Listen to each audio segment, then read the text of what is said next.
Began with Abel departing to Daggerford and continuing his studies on the orrery. The rest of the group headed to the inn, which had a first floor dedicated to selling baked goods and adventuring gear.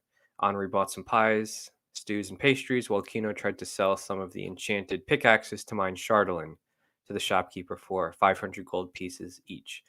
He declined, and we met a new grung who was interested in persuading us to help him retrieve two relics from deep within the mines, one grung relic and the other that was tied to Mistra. We also met an adventuring group that tried to strike a deal uh, to trade a trinket for one of the pickaxes, or tried to rent one of them, which we both declined. Uh, Grin went to investigate the town and saw that a guy from the Zin was guarding the old church and wouldn't let Grin inside or tell him who they worshipped. Grin also saw a partially destroyed statue of Mistra by the temple. She normally doesn't have statues and only puts her vestige outside incredibly important places, but Grin was shooed away before he could glean any further information. Grin also saw his old childhood friend, a gnome called Dinkerin, who was delayed and surprised to see him back in town.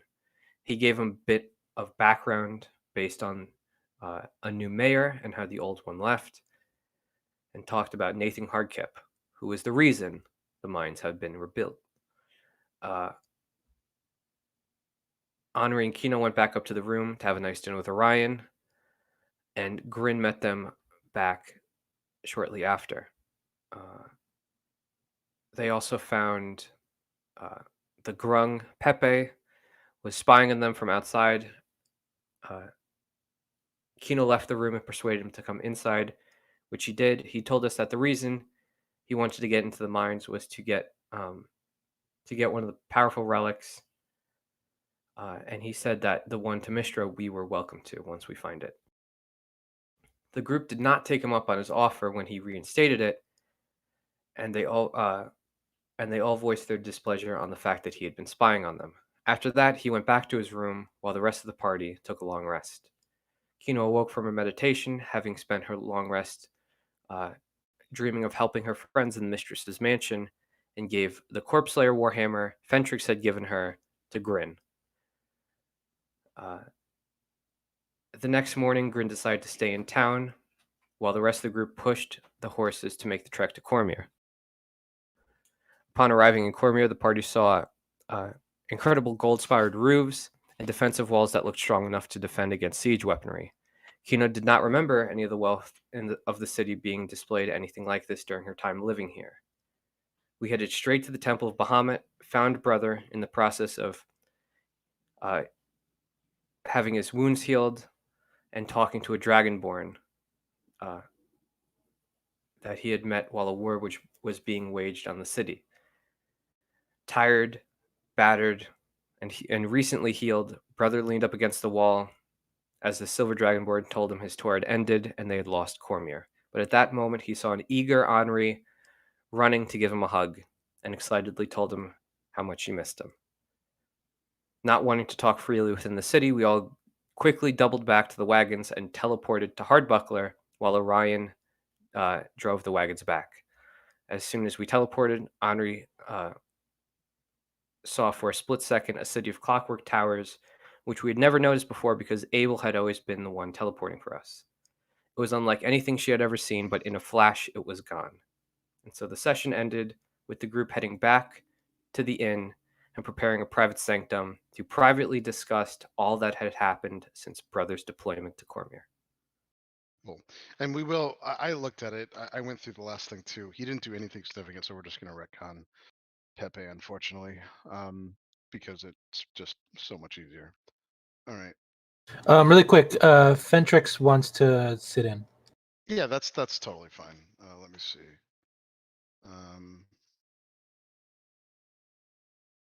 What did he say that actually in Discord? Which In Group A's Gen Chat.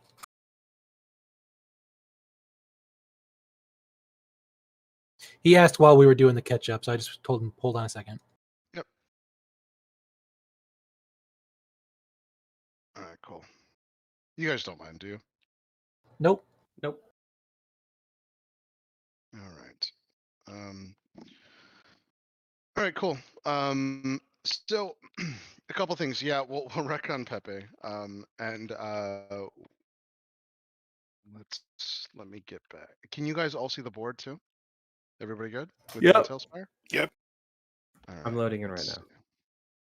Let me know when you're in, and I'll fetch you again. And you guys can actually like move your miniatures around and stuff, right? Yeah, I just need the Warforged back. Yep. Here we go.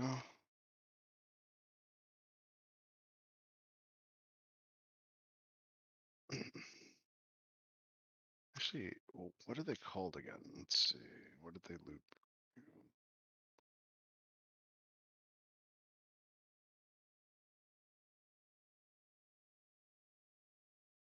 Hmm. They're into humanoid. Interesting. All right.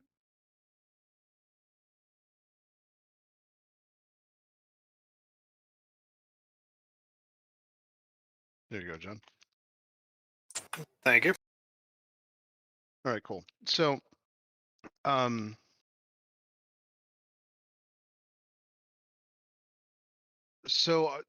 are we? So let's just go in where John came in, so we can do introductions and everything too. We'll do that last part just over. Um, we'll start there. So John teleports in. You guys see all this, and we'll start right there.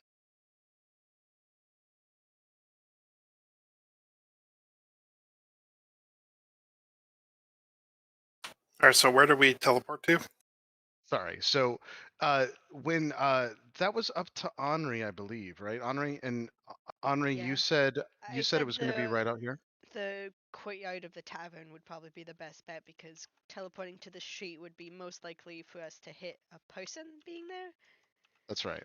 Yep. So this would be the lowest chance of teleporting into a person. Yep. All right. Cool. Cool deal. And I'm gonna Keenan. grab your miniature. He's in here. She's in here, I should say. Hold on. She's also bugged. What the fuck? Okay. There we go. You can move it, right, Tyler? You can move Kino. Let's. Yes, I can. All right. Cool. Okay.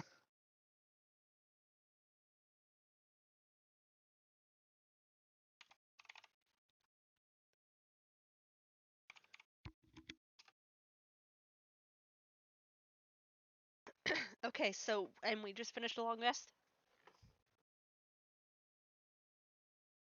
So that if we want to take it from there, we can. I was hoping to take it from where brother came in and teleported, and then I assume you guys will do the long rest then. I don't think they did the long rest in town, although technically you could have decided to do that. Grin is going to get a long rest no matter what because he waited around. So Wait, I'm sorry. Why did brother teleport separately? no, I think he teleported with everyone. Is what Okay. I'm saying. Okay, yeah. Yeah, And yeah, then Orion yeah. is bringing the cart. So we are all That's right. currently You're all standing. currently together. Yep, in the courtyard. So I guess we might as well start our talk then. Yep. Brother, do you want to start or should we? Not here. We need somewhere safe, somewhere out of sight. And he'll, the deep hood goes up. He'll bring his mask up over his face, and he's gonna stow his sword and shield and sort of puff out his cloak a little bit. And he's gonna start looking for somewhere to pretty much hide. We still have a room in the inn here. Yeah. Lead the way. Brother, you never seem to be one with a sword. It's not safe out in open air. Let's go.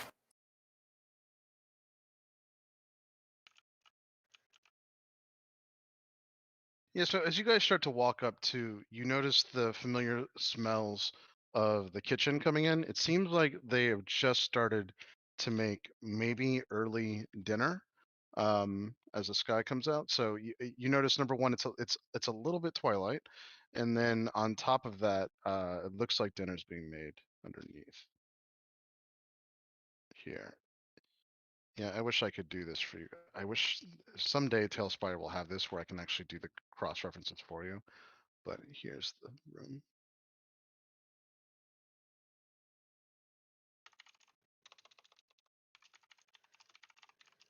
Could someone do me a favor too so we can fix this now? I'm gonna close the door again. Try to open it. Anyone? Nope. How do you Yeah. do that? So literally just right click and go to open, and it's supposed to give me a server side message where there we go. There we go. So Henri, you opened it. Let's try that one more time for you guys too, because this will be important for exploration. Yep. So right. So brother tried, Henri tried, Kino tried. Perfect. So I'm gonna let Kino open it. Yeah. Cool. Very cool. Yep. Very nice. All right.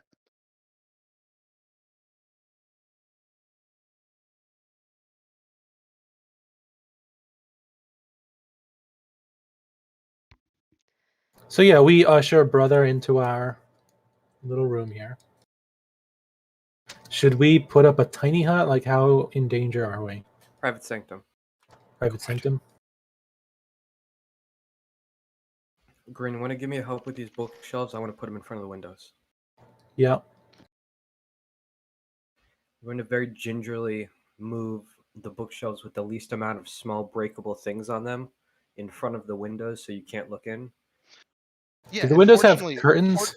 they don't. But fortunately, there are 4 bookshelves, and if you put 2 in front of each window, it completely covers the sections where you can go in. Obviously, if someone was standing out there and looking in, theoretically they would not only see that, but be able to position themselves so they could see the outskirts of what was happening. Because unfortunately, the bookshelves aren't totally like covered. Like they have no back. Unfortunately, they're actually like they're basically just like naked back bookshelves. However, once you put them both together, you'll be able to put enough like basically books, and the books that are there, by the way, are literally just books about tavern keeping, and it's the same exact book over and over again. It's a hospitality book that's like current to the area, and all it is it's a book regarding um, the general customs of like halfling like basically like nature and preservation. This is something that you can find in a bunch of halfling villages anyway. So this is basically just to tell you how to be polite in halfling society. I'm also going to just take a sheet and just kind of hang it over the top of the bookshelf so it hangs over the back, completely obscuring. Okay. I don't have Private Sanctum in my book right now, but I think it only takes like 4 minutes for me to swap it in, because it says it's 1 Yep. minute per spell level. Right. Yep.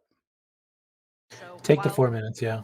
while they're like barricading the windows, I'm just gonna be swapping Private Sanctum in. Okay. That's fine. Yeah.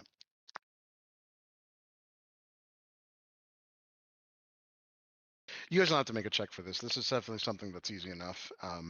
And if you take the what'd you say? You take the bed sheets to make them opaque? Yeah. Okay. Cool. I'm just going to sit on the bed that's stripped, and I'm going to just put my bag down at the foot of it and just kind of take out the scrapbook that brother left me. Yep.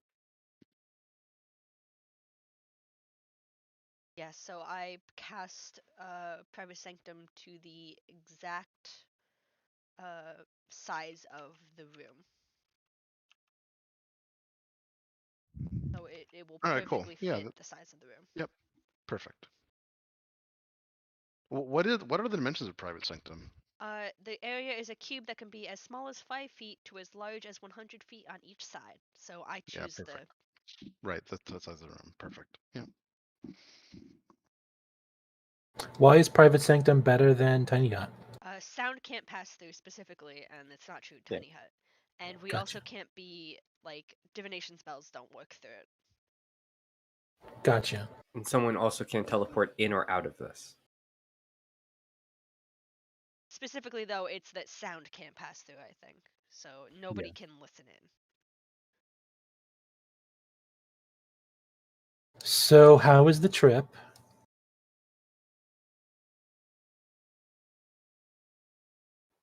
And Brother will take his hood back, remove the sort of like balaclava that's sort of bunched up around his shoulders.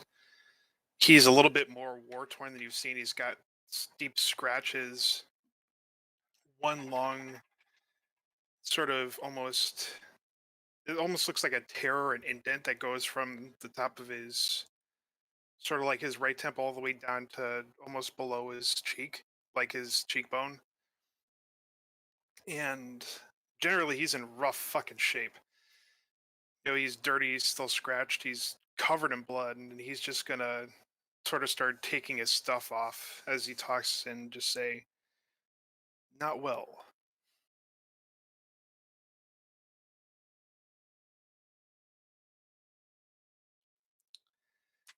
I'm not sure how much you've seen in the major cities, but much has changed.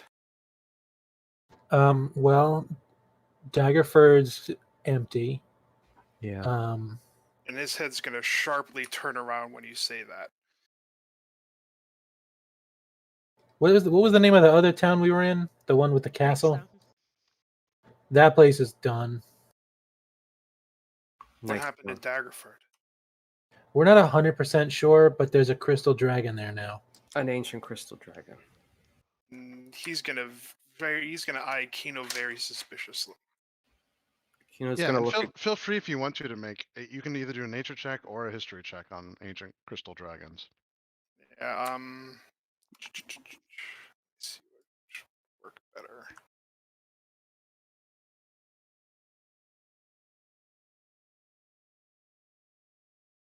We don't know if everyone there is dead or if they fled. We're not sure. It's not like it was covered in bodies and blood or anything.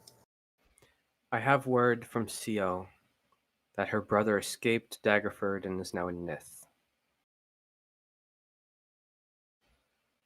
But yes, there is a dragon there. So nature or history? Yeah, nature or history will work. They'll give you different stuff. And I'll roll history. 15. Yep, it's a good roll. So, you think fortunately to yourself, out of all the gem dragons, at least the crystal ones are fabled to be good or good natured. Doesn't mean that all crystal dragons are good, just like not all chromatic dragons are evil, but like not all metallic dragons are good. But they are rumored and historically proven in fables to be good dragons. They also the thing that you would also know from the history is that they haven't been in Faerun for ever.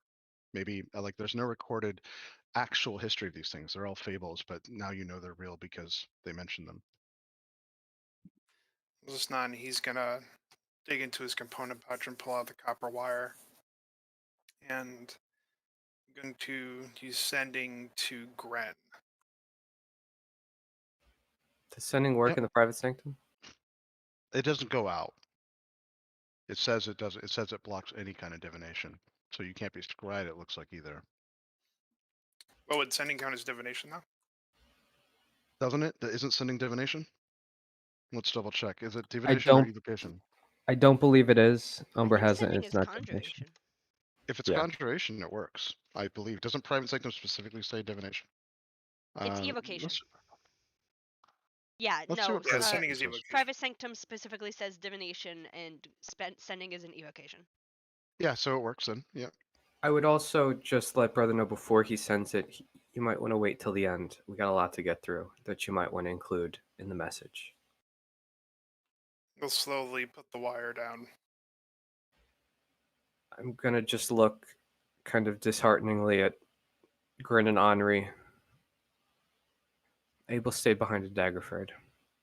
There's an orrery there that's incredibly powerful. That's within the shipbuilder's house. We confronted the dragon, and I said some less than favorable things about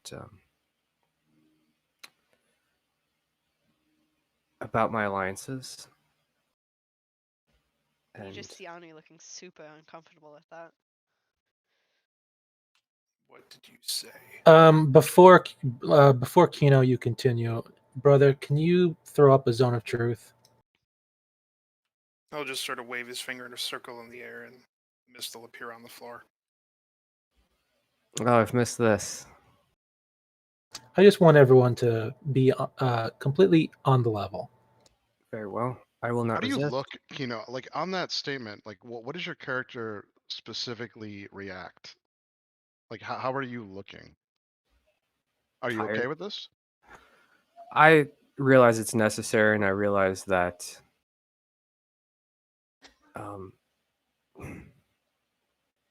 she doesn't enjoy it, but she realizes that she's been a really terrible friend lately. So if this is what she has to do to prove that she can still be part of this team, then so be it. Right. So mildly dejected and but Yeah. gotcha. Perfect.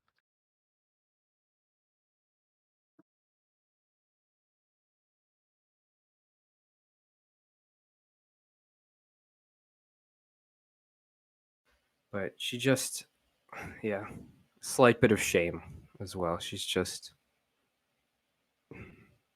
like, brother's not the only one that's returned tired after this.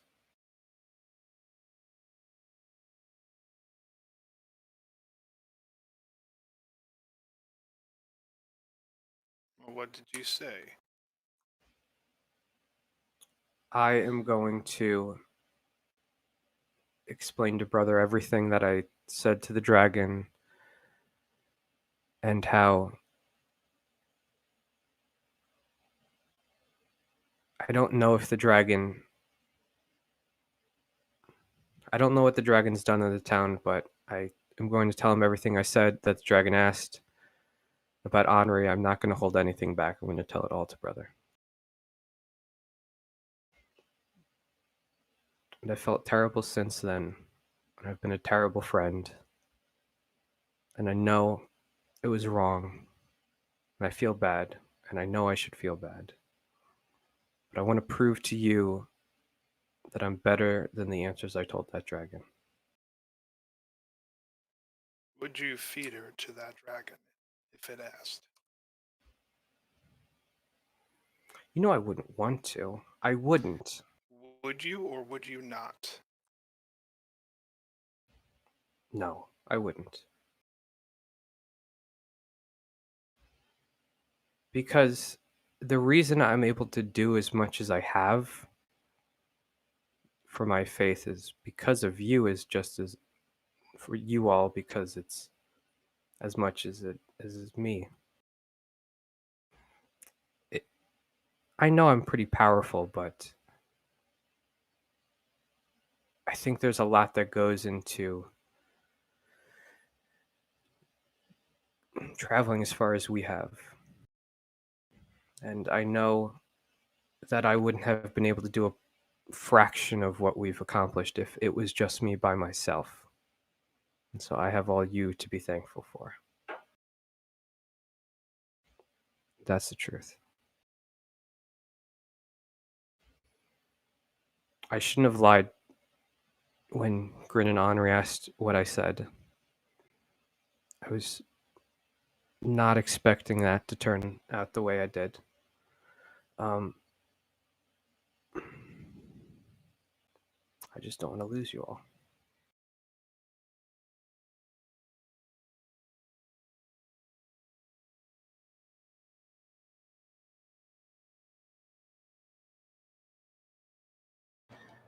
Grin's gonna clear his throat and just say, "All right, apologize to Henri." Henri, there hasn't been an hour that has gone by since I've talked to that dragon that I haven't felt terrible about what I've said to you. You are some of the best of us, and I would not feed you to any dragon. And you are And I am very sorry. Henri. Do you accept her apology? Yes. But she takes a second to say it because she's like, as Kino's talking, like tears just start streaming down her face because she's just like in like happy disbelief that Kino did actually say that while in the zone of truth. So like obviously she can't be lying about it.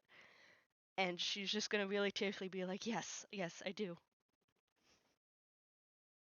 I do accept. Thank you.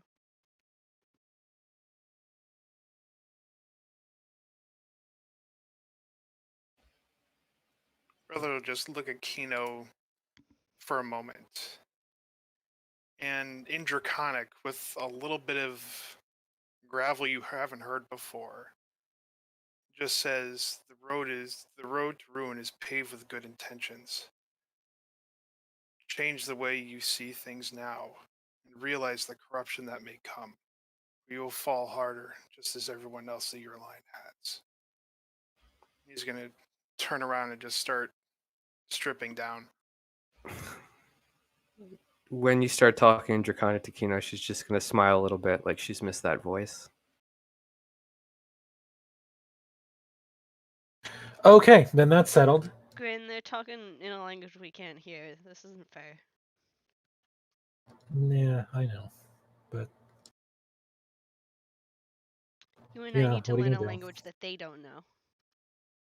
I can teach you gnome. Ooh, that's good. I could teach you Infernal. Kino, that Chris that just really just throw her a look. that Rolo will like, just sort of quip in Gnomish that even though the speak of the little people is common, it's not exactly the best traveling language. damn it, he knows Gnomish. We gotta figure out a different one. I only speak common other than gnomish. Damn it. Why don't you just make up some sort of code? Some sibling We'll make up code. our own language. Yeah. We'll just be talking nonsense at each other. Like, no, they're actually words. They speak Pig Latin. We teach ourselves Morse code. You see Kino's kind of sitting there at the foot of the bed, just kind of playing with the corner of the paper parcel you left her. And she's gonna say in Draconic back to brother, how am I supposed to heed the warning of someone that doesn't even know how to use a comma? And she opens up the parcel. I am so very proud of you. Do not let his sacrifice be in vain.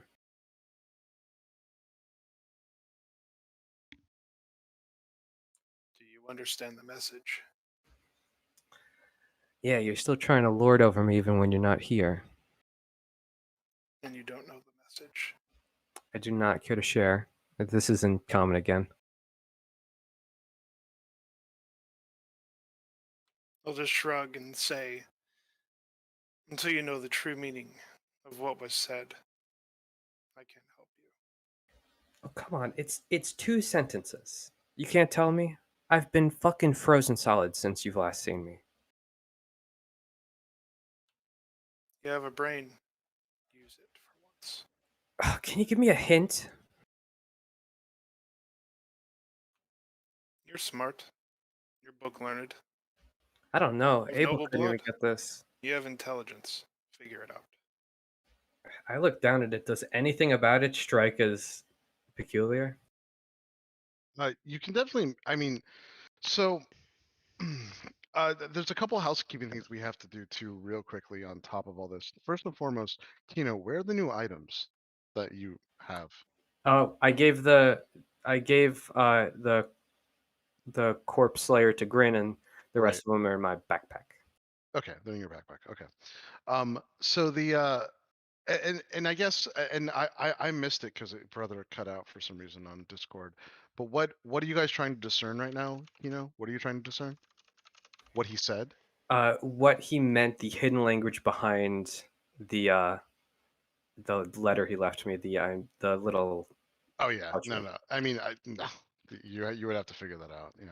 Yeah, I just sent you a message, Chris.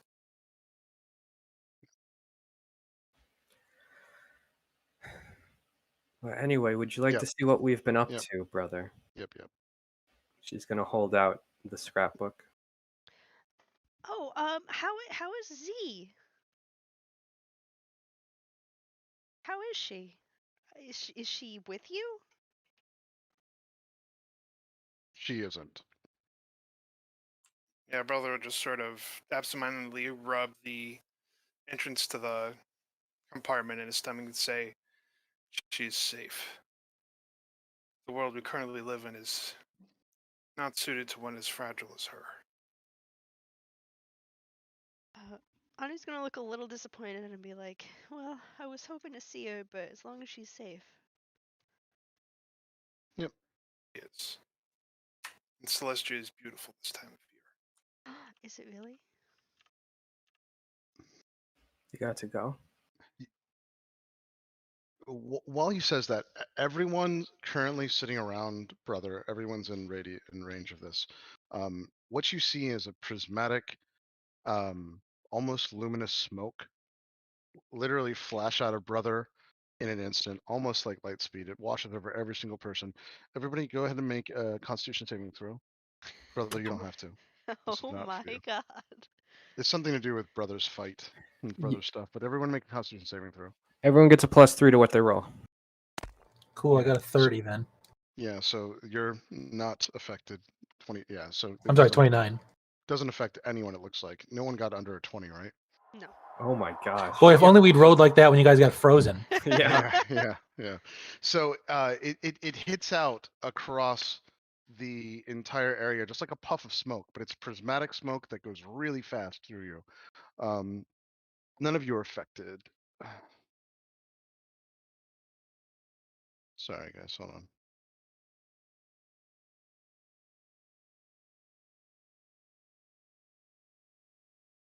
Okay. All right. Cool. All Brother right. just crop dusted us. Brother, you can make an Arcana check on what happened since it happened out of you and you've been fighting down there for a long time. You've never seen this effect before, ever. Plus guidance.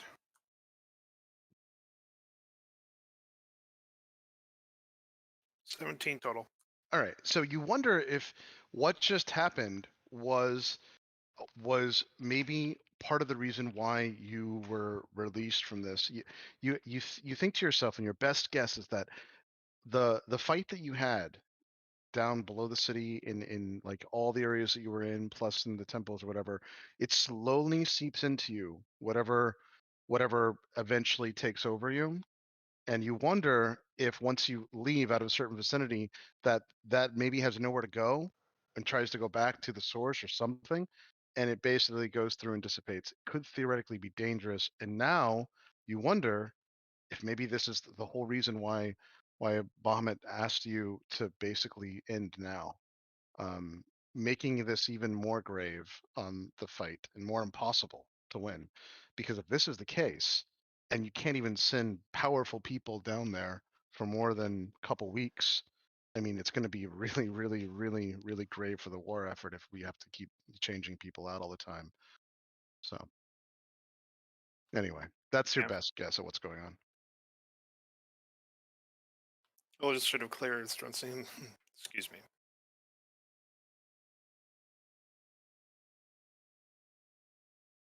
Oh, Henri, make one more Constitution saving throw. Oh, I Sorry. don't trust you. Guidance, brother? Yeah, I'll guidance it. Okay, you're fine. This wasn't for you. This was for your pseudo dragon, which is Oh. fine. Oh. Yep. Yeah, so, well, I actually, that was an 18 on the dice, so. No, I know. It's totally fine though. Yeah. Okay. You roll time. Yeah. Brother, what was that? Yeah, brother, Jesus. That was pretty. That was a byproduct of my terms of service for the last few weeks. Is anyone in danger? All right, well, now that you're back, Possibly. Like, are we about to go outside and see a bunch of gnomes lying on the ground? Hopefully not.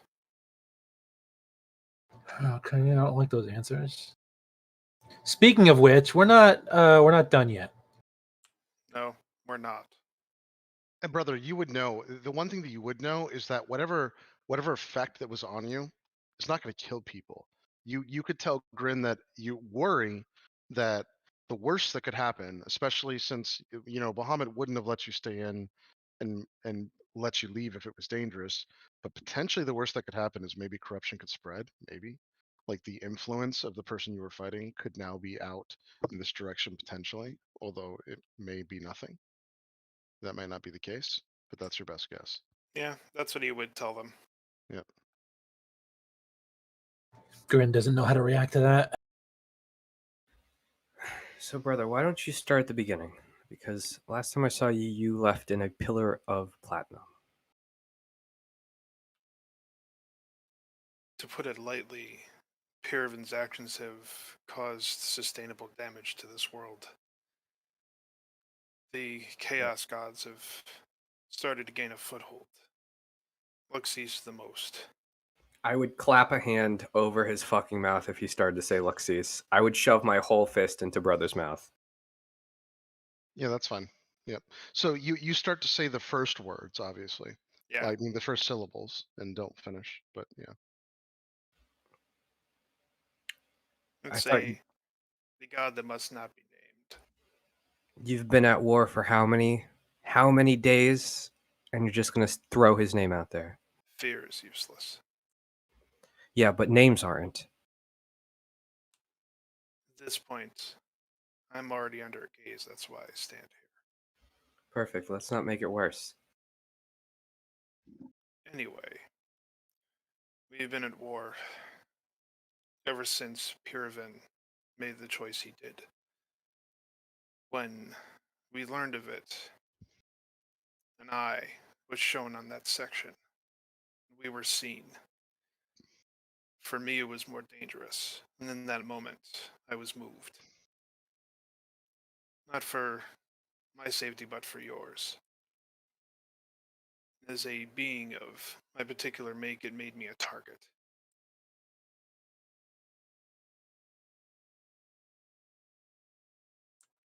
So I was moved to well, Waterdeep first. I was conscripted to Strato Strike Team. Small, but trying to battle the temples where we could. Remove the High Priest and the influence of the cities. It's hard and fast work. We did well in Waterdeep. We removed the High Priestess there, but and Cormyr have fallen.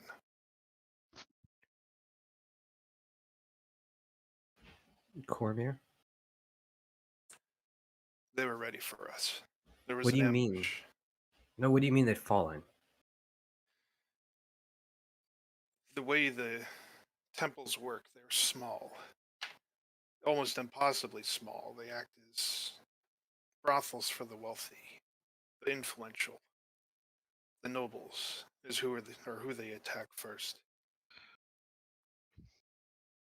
There's only one high priest, a maximum of maybe 5 people in each temple. The high priest holds the anchor of the power that succeeds the influence. And unfortunately, the foothold is so strong that the veil between the worlds have thinned. And they are able to bring beings from their world into ours. Cormyr, they were ready for us. I don't know how. We lost many in the fight, but we were unable to attack the High Priest, and now they know of our effort there. Did you see anyone while you were there? Would I have seen anything of what I know of Kino's family around while I was working there? No, Not the that I only really would have known. right. Yeah, unfortunately. Yeah. Say, I never saw your family crest, if that's any consolation. Fuck. And you see she's just gonna stand up from the bed and start pacing. We can only work in weeks, maybe each. The power is so great that it affects and paints each active operative as a target going forward. Once you are seen, it is very hard to move. I may have something that may help my situation, but we cannot operate these these places openly.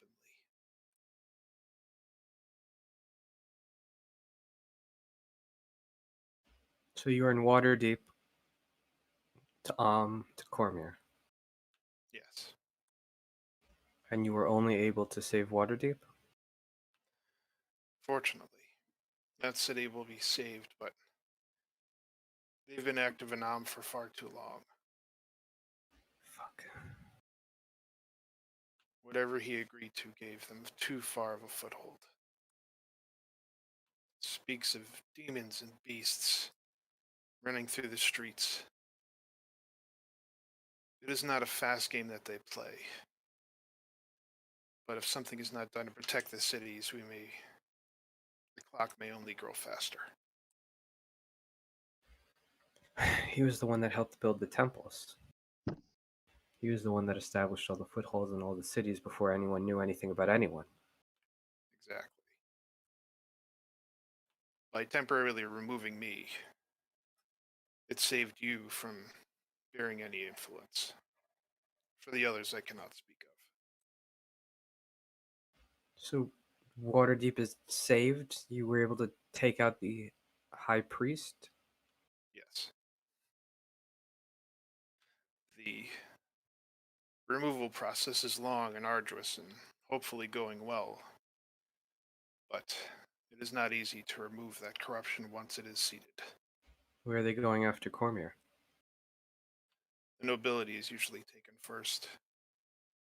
It's treated as a cult of vanity. Small flaws, the daughters of the nobles usually are taken first. See Kino's eyes kind of go wide.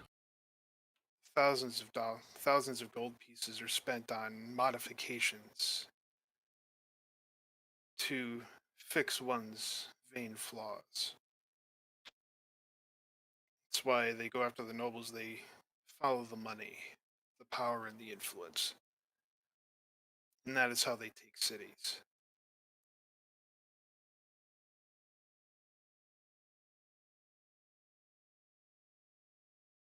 So what now?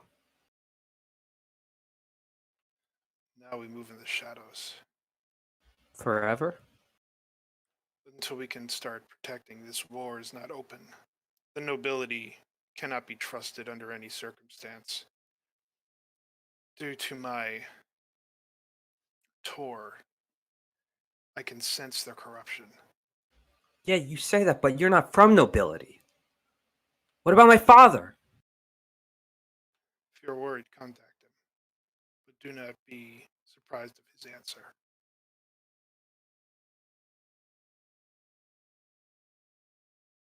I look at Henri. I'm just nervous. Everyone's like shocked and startled, by the way, because as you guys are talking, the door literally swings open, and this is what you see. Hold on.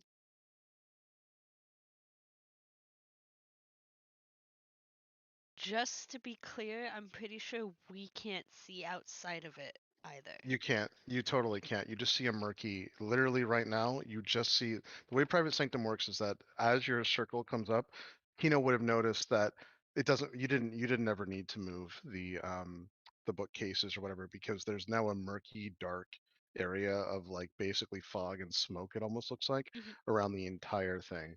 But you guys do see the doors open, and you see coming right through it this. Um, Hold on. I'll just redo the stream. Go ahead and look at Discord. Hold on. Hands on my sword, I'm standing in front of the bed. Yeah, this is everyone's startled. This is all happening within a split second. You see that? Hold on. Let me make it full screen so this is better for us. What the fuck is that? It's a Right. So anyway, deer. it literally walks into the room. So what it is it's a white alabaster deer that looks like it's got crystals growing out of many places. Number one, the horns are crystals, as you can see. It's got some crystal lining right by its eyes. It's got crystals all over its back. One of its legs is crystal. Anyway, it walks in and it has a crystal key in its mouth. The key is a basically 8-inch, large, very ornate crystal key. It's got on the end of the key where you would hold it, it slowly merges into like this bluish like see-through material that's also in crystal. And then the other edge of the key, as it slowly goes to where you would put the key into a keyhole, it's like a purplish color.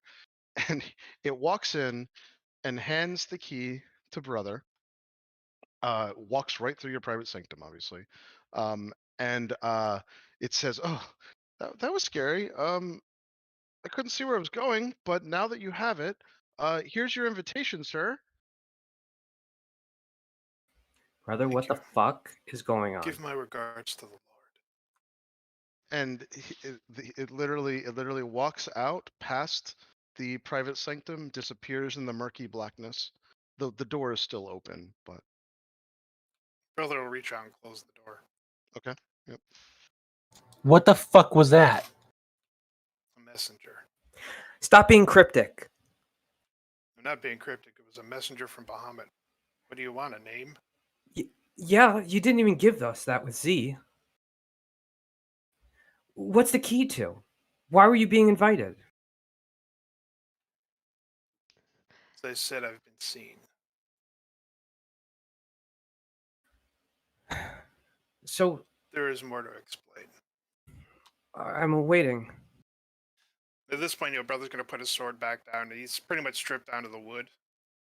To the coin of the phrase. He's just sort of going to ball all of his clothes and pull a sack out of his bag and throw them in there. And sit on the ground with his back against the wall now, since everything's been moved in front of the windows. He's going to regard the key in front of his face for a moment and say, "When I was in Celestia, in the court, Bahamut told me of an invitation to beings of greater morality. It's something that may help us in this fight to remove me from their sight. It would be a higher calling, one that I have now, one that Bahamut couldn't even answer." Chris, you're aware you're still streaming your screen, right? Yeah, sorry guys. Hold on. It's okay. It's fine. I'm just looking at Bahamut and something else, but hold on 1 second. Yeah, I'll turn it off in 1 second. Just checking something out. Go ahead though. And he'll continue. It's something that not many gods have or can give. It's an invite to the Empyrean Court to become something greater than I currently am. But you just got back. You're gonna leave us again? No, there's somewhere where most of you can follow. Most of us. And he'll sort of just close his fist around the key and regard Kino. Yeah, I know who you're talking about. What you So. do, who you follow, and what you believe in is no longer my greatest interest or threat. But if you move against the morality of this group, I will not hesitate. Yeah, I know. This is an avenue in which, if you wish to keep following your fate, as you currently have it, it would not be in your interest to follow me too. With that, her expression's gonna soften a little bit. Brother, I never wanted anything but the best for this group. In regard to your own choices, if you go here, they will not be lenient. They will not hesitate.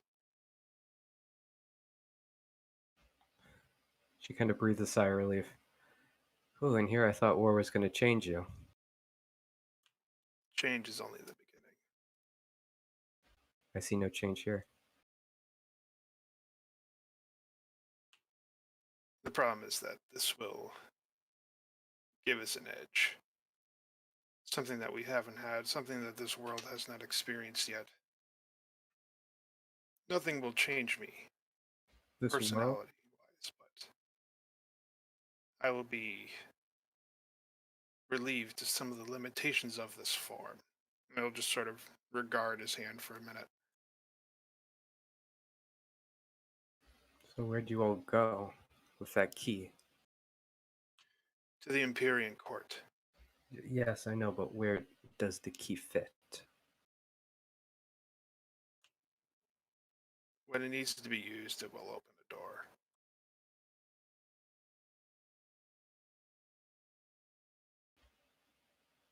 And I stay back.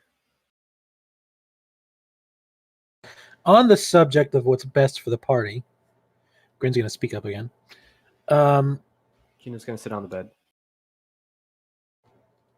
We've been having some trouble with Kino, sure, but she isn't the one who abandoned us in Icewind Dale to fight a demigod. I didn't abandon you. Where did you go? You left us to fend for ourselves in Icewind Dale. I just explained that for the last 20 minutes. Also, I don't think he's really a demigod at this point anymore. Oh, real? No, we were fighting the demigod, not. Your name is still Orion, by the way. Oh yeah, I have to fix that. Shall we show brother the souvenir we took? Hold on, I have grievances here. Look, Grin, The two of you just do whatever your imaginary friends tell you to do, and you just keep saying what's best for the party, but it always comes down to what you think your gods want is best. And I need some assurances from the both of you that you're on our side. He's holding it. I don't understand what any of that means. I pointed the key. I only have an intelligence of 8. You're not stupid. Can I see his holy symbol on him? Yeah, you would be able to. Trin, you're not hiding it, right? My holy symbol? Yeah. You mean brother's holy symbol? No. Your brother. You're asking if you can see Grin's holy symbol, right? Yeah, for They- Iron Hand. He doesn't have one yet. Oh, that is correct. Yep. I also got confused. Yep.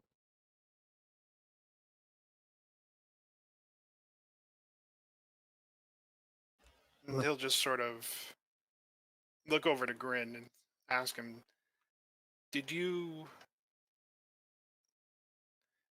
keep her safe? And he'll look at Henri. I mean, she's here and alive and well. I think that's a loaded question. I mean, keep her safe. We were already in an unsafe place. Yeah. We haven't been safe for months. I don't even know how long.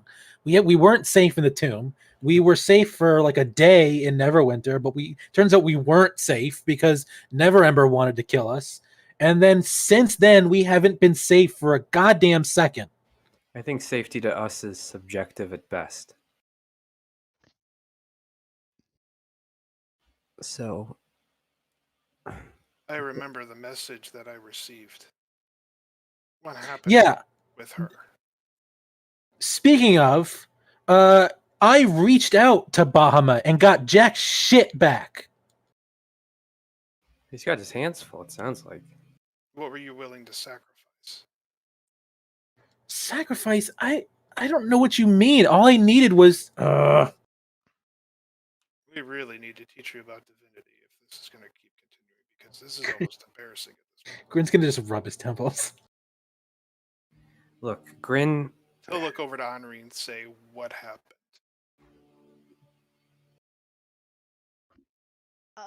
Well, there was a trial, and I did it. I did the trial. So we can move on. We don't have to talk about it. Failing the What? trial meant the entirety of the group was put in danger. Henri did what she thought would keep the group the safest. I would have done the same thing. She do. She made some sacrifices, like you just said. We don't know they were real people, though. Eh, We don't. Don't we? No, I've only asked out of one more character, we time. don't know whether or not they were real people. brother, I do could you- swear we In found out sorry, for sure. In character, we don't know. Out of character, we could- know. In character, we don't. I could swear we found out for sure. I thought we found out. No, I thought that we found out of character, but in character, we never knew for sure. Because that I was would Yeah, argue maybe. that Henri. I would argue that Henri just doesn't know anyway. Right. So Henri can totally argue they don't. You don't know that those people Yeah, are real. because it was always for me. That was part of my That was part of why she didn't take it as badly as she could have. Was that she never found out whether or not those people were real, so she could just tell herself they were just an illusion. Like Auril just made an illusion of people. As far as Henri's aware, that's what she thinks happened. That's right. And technically, Grin, you could be an illusion too. And technically, so could Brother.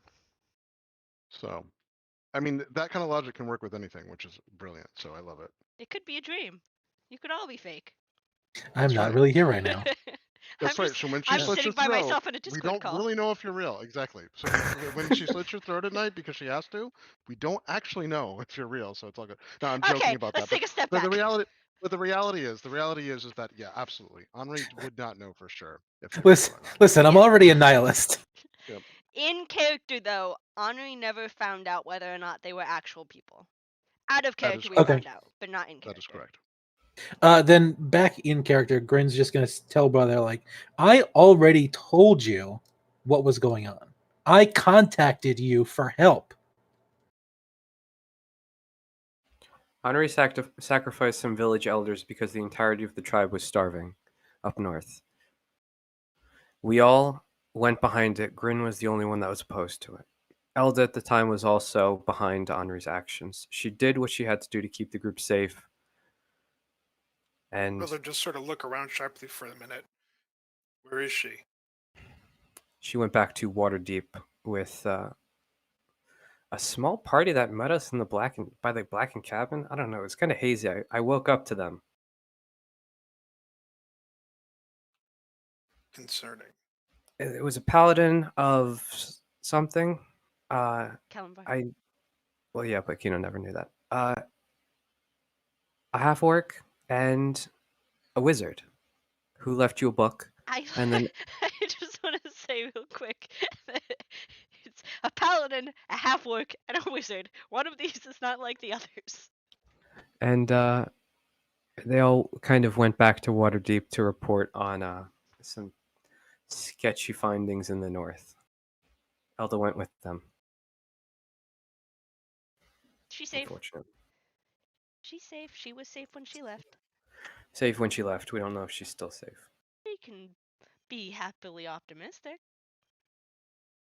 Don't be. Waterdeep is a much different place now. Listen, Brother, I need you to answer me this question. Was it best for the party when you left us to fend for ourselves? Standing inside the zone of truth still, we'll just say yes. Has it been 10 minutes? Should have been by now. So it would have been disappeared. Well, has it been 10 minutes?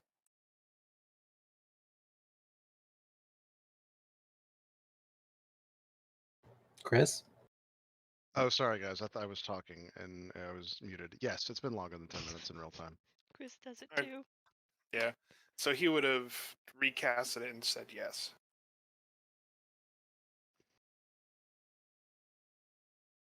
Fine. Much needed to happen in that distance. I've learned much, and it's sort of hold on to the hilt of his sword for a minute. So look at you. You have a fancy new weapon. How long does Inner Sanctum last, Henri? Is it an 24 hour? hours. Okay, cool. That's what I thought. It's also a spell that if you cast it enough, it's permanent, right? If I cast it every day for a year, Right. Cool. not gonna happen. We think. We haven't even been playing this campaign for a year in game. That's with like a 5-month time skip. Yeah. Yep.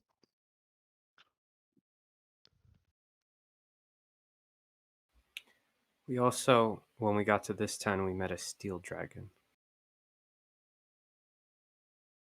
You get to have all the fun. It didn't feel that fun. It felt like I really fucked up an introduction to someone that didn't seem outwardly aggressive. Uh, I still feel pretty bad about that.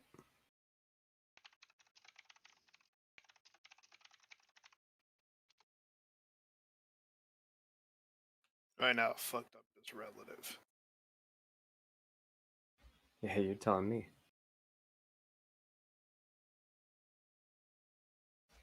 Brother just sort of looks at his, like, slowly seeping bloody sack of clothes. Is that your blood?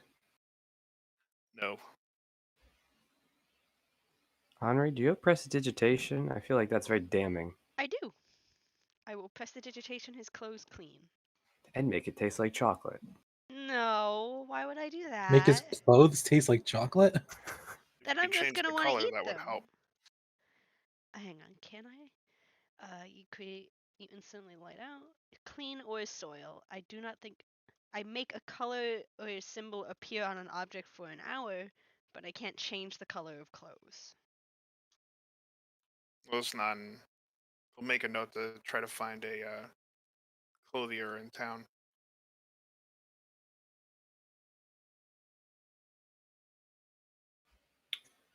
You know, brother, I had 1,000 little quips and monologues for in my mind when you talked down to me or judged me or gave me your kind of very predictable uh, lectures, but you managed to find the one moment I was not ready for.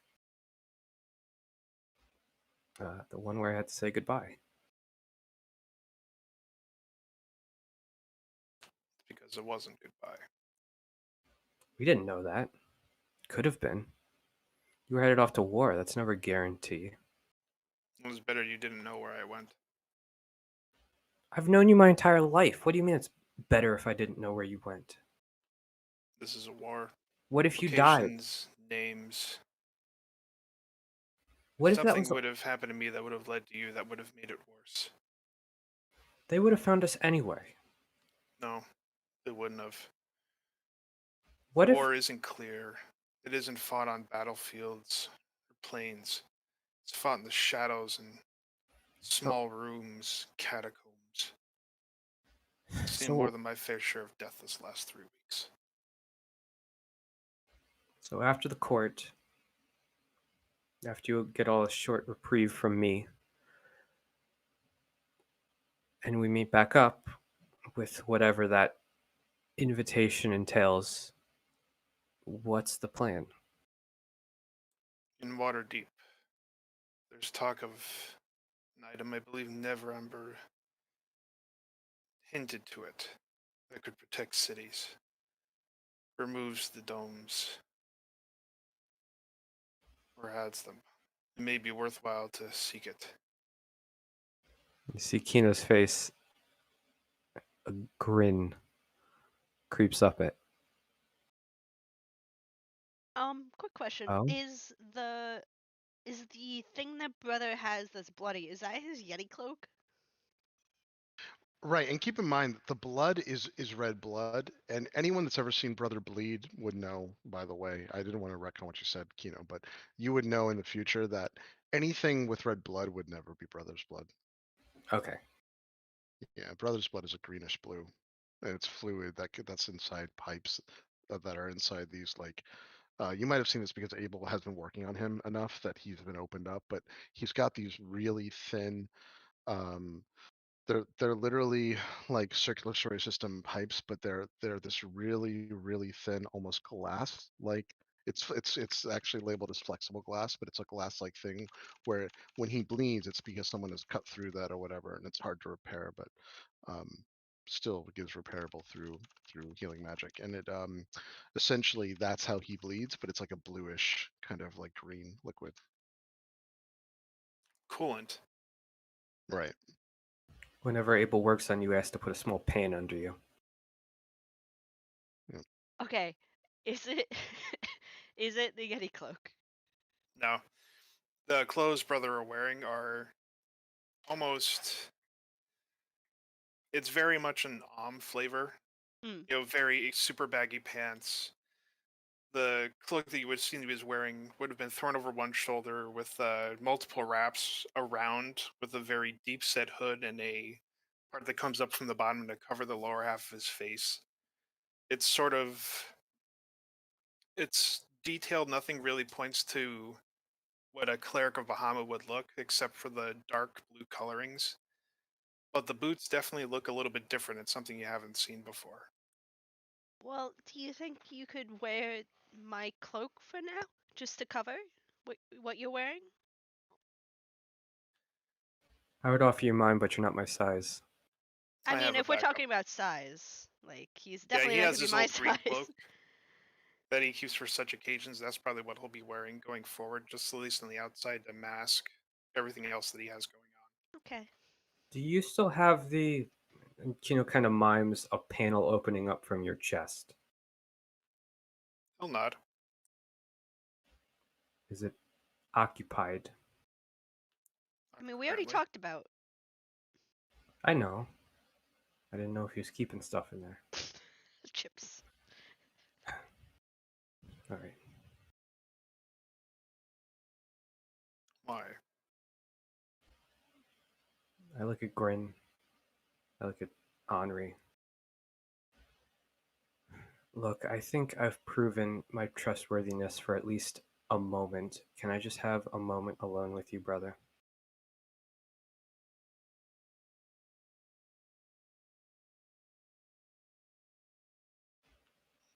He'll 5 look minutes. to Grin and Henri.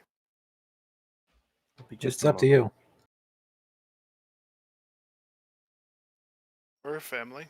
What you can say in front of me, you can say in front of them. Just say it in Draconic. We won't be able to understand it anyway.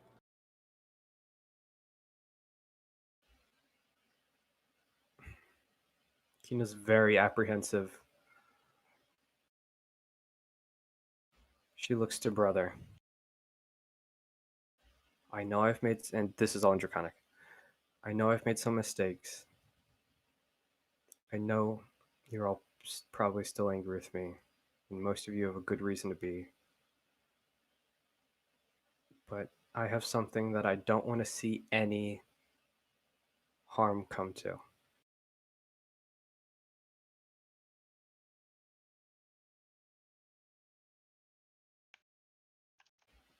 And she's just fiddling with a buckle on her bag.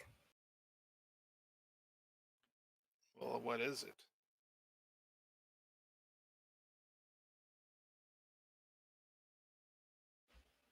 Uh,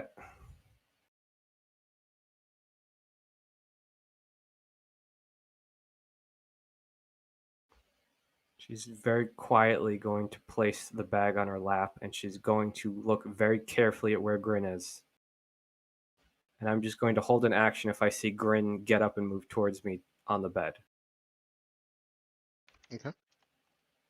But I'm just going to slowly unbuckle the straps and lift from it inside my bag is a sapphire dragon egg. Yep. Can Grin see it? Yep. You can see it plain as day. Right, Kino? You're not doing anything to. Nope, but I'm holding an action. Right. Yep. Grin's gonna equip the hammer that you gave him. Wait, Grin? No, no. How dare you? And This it's dragon, big. So just to describe the sapphire egg, it is literally the size. Well, it's almost 2.5 feet tall. It's substantial.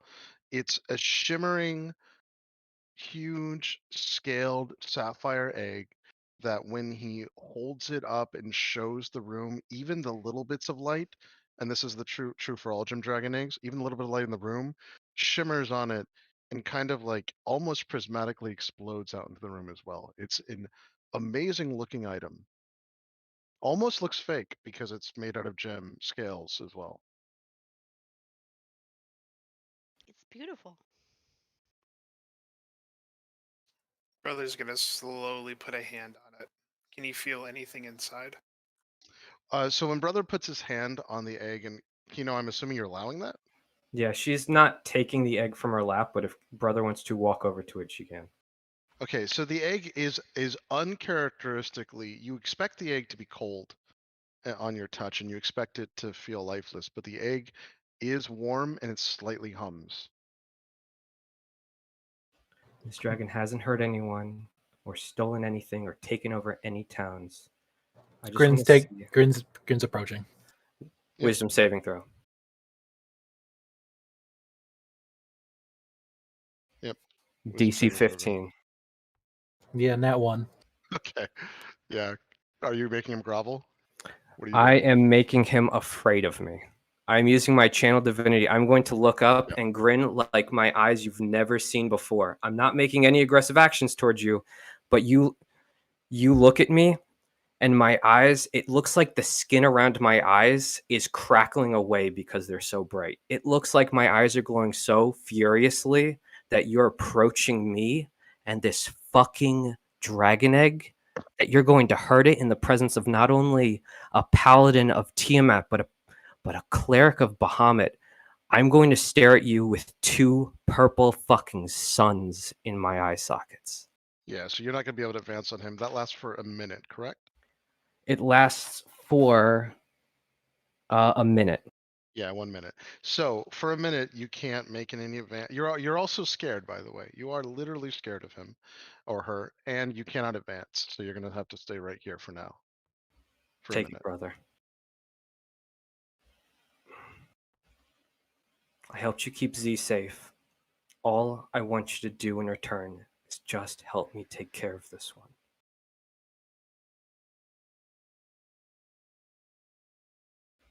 And grin, I didn't mean to do that, but I don't want you to hurt it. I give you a fucking inch.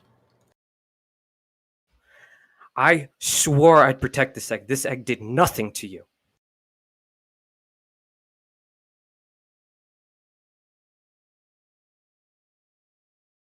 Doesn't matter. Is this what you want? You want to be a genocider? You want to look at an entire race and say they're all bad, Grin? Is that the half orc that these gnomes raised?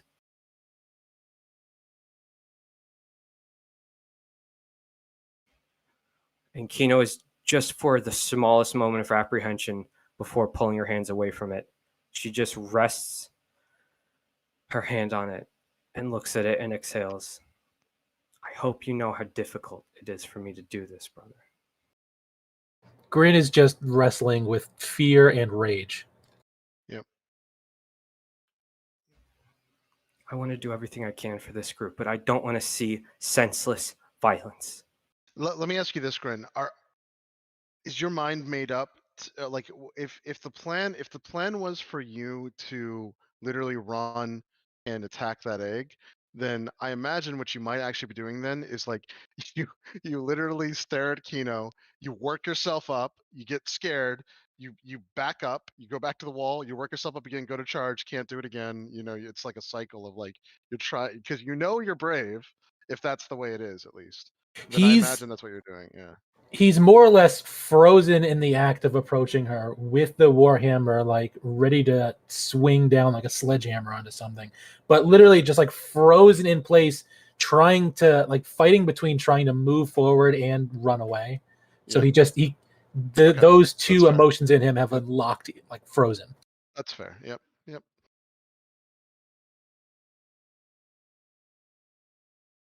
Now, can I make a medicine check on the egg just to? He's Put just it basically away. trying to get a sense of Yeah, what's of course. inside. Yeah, of course. Yeah. Brother, put the egg away. You can also make a survival check too. But so 12, you would know that this is at the very least alive. You would also know that it's for sure a already it's an already fertilized dragon egg, so it's not like the dragon egg needs any other process to become a full grown dragon. You have no idea how long or what it would absolutely take to hatch this. Um, maybe Kino doesn't either. Maybe no one does. You're not sure yourself. And the realities are that with that, you can make another, like you can make a nature check or a history check to see if you know anything about sapphire dragons. I will warn you that DC is incredibly hard, and this is hard knowledge to come by in general, but you can try. Yeah, 9 Yeah. plus whatever on a 4. It's not enough. You just know that you've never seen one and you barely ever heard of them. And before now, you really didn't think that sapphire dragons were a kind of dragon. You really, you heard about the crystal dragons, and so you know that there's some kind of like weird translucent dragon out in the world, but now you know of the sapphire dragon. It doesn't seem to fit with anything that you know of under Bahamut. It certainly doesn't seem to fit with anything that you know under Tiamat, although you don't know that for sure. I'm going He to just punch. sort of absentmindedly stick his hand towards Henri and just say bag. Henri will hand the bag over. We shouldn't put it in the bag. The bag only has so much air. I don't know what's. I want to. And put it back where you put it. Can't you put it in? Wouldn't it be safer inside you? I don't think it could fit inside me. Yeah, it is a little too big. Sorry. I should have mentioned that. It's bigger than Z. It's a little too big because it's 2.5, 3 feet. Brother could of course be modified for that, but it's just a little too big. Oh damn. Okay. Yeah. But it's a good gesture nonetheless, and you wouldn't necessarily know that in first glance. You'd have to have Brother open up anyway, so it's still valid to give it to Brother to see. But And I make sure brother holds onto the bag of holding after Henri gives it to him. Food. at this point, Grin, the effect wears off. He's going to resume approaching Kino. And she has no weapon drawn, and she lets you approach her. Yep. I'm not holding secrets from you guys anymore. I showed that to you in good faith. I'm trying to be better. Yep. Oh man, Grin. Where is it right now? It's in the bag of holding. Oh, okay. Brother's going to pull up his holy symbol and sort of grasp it in one hand and close his eyes and silently let Bahamut know what just happened and what he has in his possession and what he should do with it. I don't know what we need to do to hatch it, but I promised someone very near and dear to me that I would keep it safe. So once again, someone else outside the party told you to do something, and that's what you decided is important. No, I brought the egg to the party because this party is the safest place I know. But is it safe for us to be around that thing? That's why I gave it Yes. to brother. Brother just sort of open his eyes slowly and look at Grin, say, this being is innocent, pure, untouched by any influence, and it deserves to live a life just as anyone else does. I know you are uncomfortable and angry at the act of dragons that you've experienced. But much like people, no two dragons are the same. They deserve the chance at a normal life just as everyone else. You were given that chance once, despite the entire village treating you as you say they did. Give it the same chance.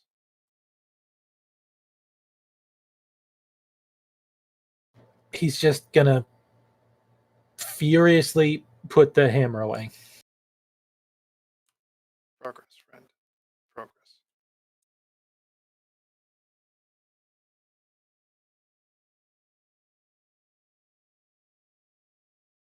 And he'll continue to pray, hoping that he gets an answer.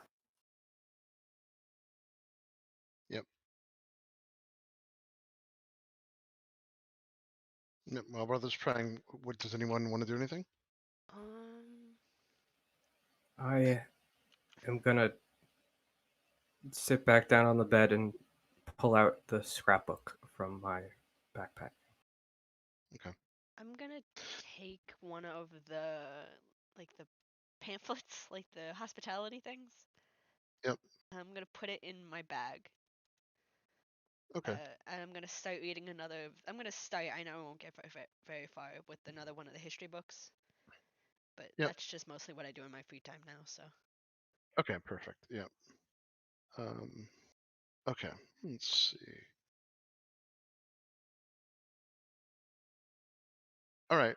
You guys do hear a knock on the door after like 5 minutes. Brother, you're still playing.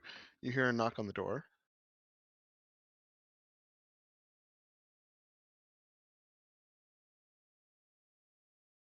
I'll go open it. Inside.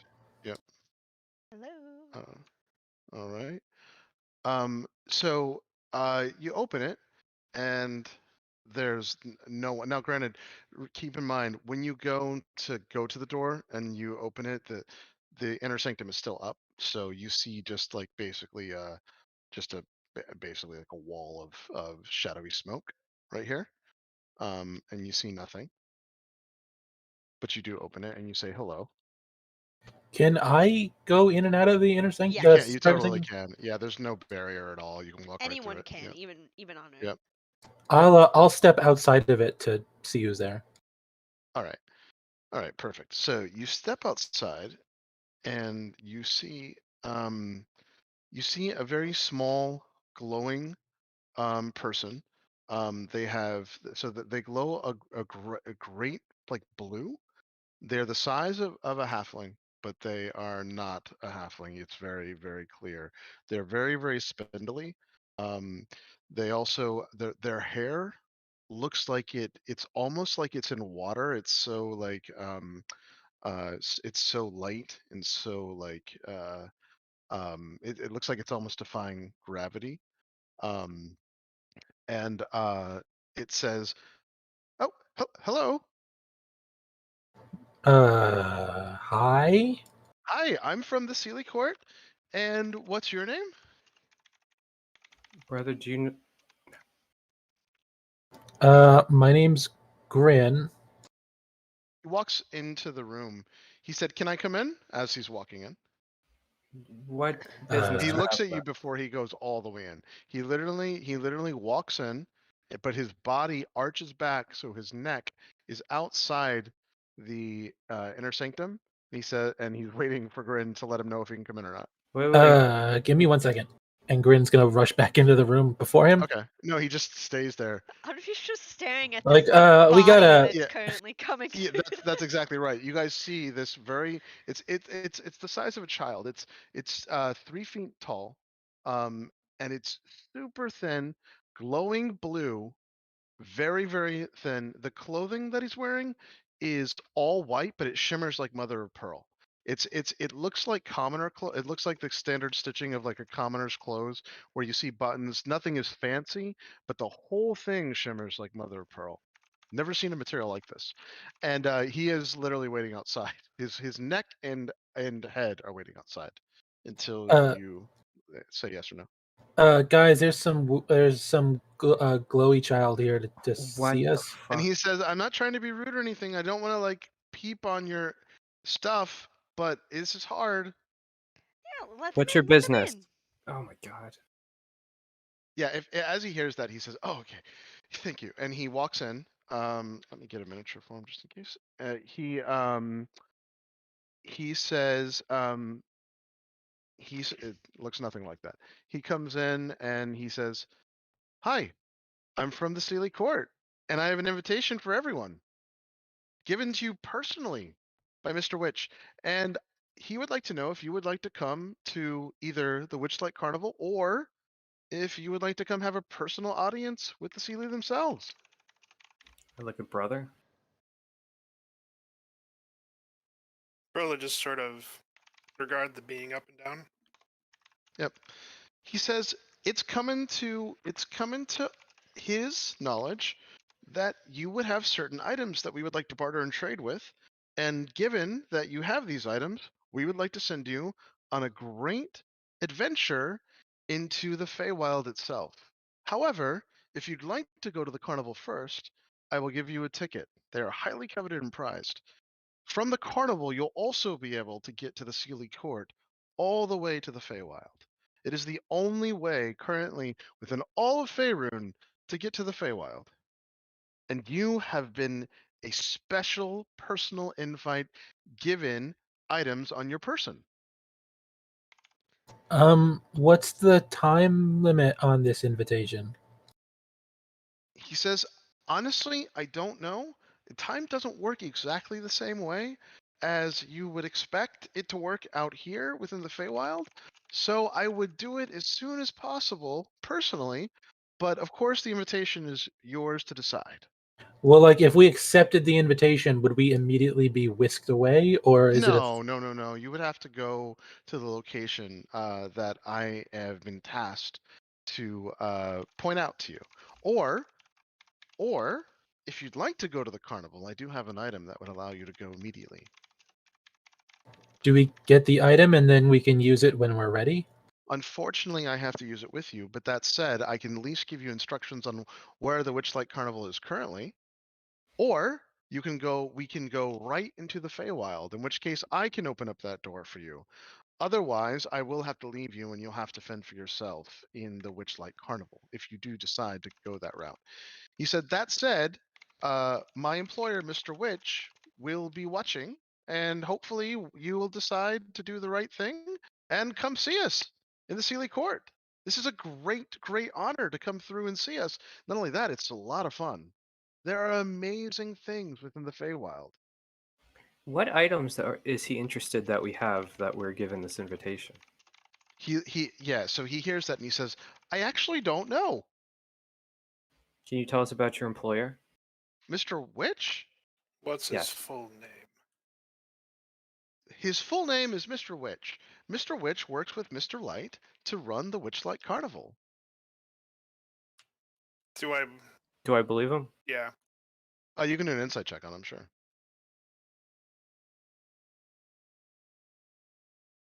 Nat 20. Okay. Nice. He 21. does seem to be telling the truth. He's at least he believes in what he's saying.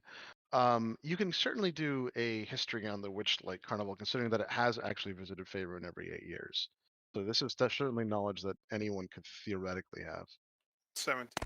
We did also find those flyers in Daggerford, didn't we? Yes. Did. Yes. Yes. Hey, there's Henri. All right. So The Henri. one thing she's good at. So Henri, you've actually done some study on this thing in general. It's first of all, it's never been established that it's real. It's a It child only and a carnival. Of course, she's Yeah. like knowledgeable. Yep, and it only comes to smaller cities. It never ever comes to larger cities for the most part. It's never historically ever come to Neverwinter. It's never come to Waterdeep or any of the major cities. It's always in the outskirts of the Dales for whatever reason. But you actually know that there is also rumored to be an identical Witchlight Carnival in the Domains of Dread. And what ends up happening is that there are two owners. Mr. Witch and Mr. Light have been the owners for over 1,000 years of the Witchlight Carnival, but they were not always the owners of the Witchlight Carnival. They were the owners of the unnamed carnival within the other side in the Domains of Dread. If through whatever process it's been lost to history, that ownership can change. They were given the Witchlight Carnival, that it was swapped from this person. The things have been lost to history. There's no way to really like learn or understand about him, but you would have at least gotten his name, considering that you already have this ancient information. His name was Isold, and he was the original owner in the Feywild, but has not actually owned that carnival for 1,000 years. Mr. Witch, Mr. Light have owned the carnival for the last 1,000 years. They used to own the Shadowfell / Domains of Dread version of this carnival that still exists out there now. So the carnival has a twin, and it's the exact opposite of the Witchlight. carnival. You're not exactly sure what that means or how that works because you've never seen the carnival and you've never got to experience it, and everything that you've read about it is vague at best. You just know that you've always wanted to go to this, and it is literally the only way into the Shadowfell. Now, not the Shadowfell, the Feywild. The Feywild also is fabled to have some of the most powerful entities in the entire cosmos sitting within it. So it is a really powerful place for wizards to go in. There are all kinds of things there that could be, you know, greatly powerful. Not to mention the fact that there could be a lot of danger there too. You also know a little bit with your 26. You would know a little bit about the courts as well. There is a Sealy court and an unsealy court. The Sealy court in the Feywild is mischievous but kind for the most part. It's rotten kindness, but very mischievous. And just because it's kind doesn't necessarily mean that you can make a deal with one of these Sealy Fae and literally lose your life or create servitude or whatever, because the Fae see morality completely differently than humanoid kind in Faerun. But the Unseelie court is much more dangerous because they actually thrive on actual mischief and pain and tricks that are devious and much more destructive. The Steely Court just do tricks for their own advantage and for their own gain, and the fact that they just don't have a ton of empathy and really just want to have fun. That's the core tenet of the Sealy Court: is that everything in excess, everything for fun, everything for yourself. But the Unseelie Court is everything to cause pain and misery for fun. So you would know all this with your 26, and you would know that if he's mentioning the Sealy Court, he's probably telling the truth. Certainly looks like a member of the Sealy Court. With your 26, I'll also give you the fact that it's possible that he is one of the what's considered green folk, even though they're not all green. Sometimes they're bluish green, sometimes they're blue like him. It's possible that's what this is. Just given what he looks like and what you're looking at. You're not entirely sure that's right, but this is everything that you know. Everyone else that got under 20 would know that the Witchlight Fair is a rumored thing to be truly real. It does come every 8 years, and it never comes to major cities. You said time works differently from where you're from. What does that mean? Well, it means that when you go into the Feywild, you can come out forward in time, back in time, much, much, much forward in time, much, much, much back in time. As a matter of fact, there are people living in the Feywild now that have lived on your time hundreds of thousands of years before you, and vice versa.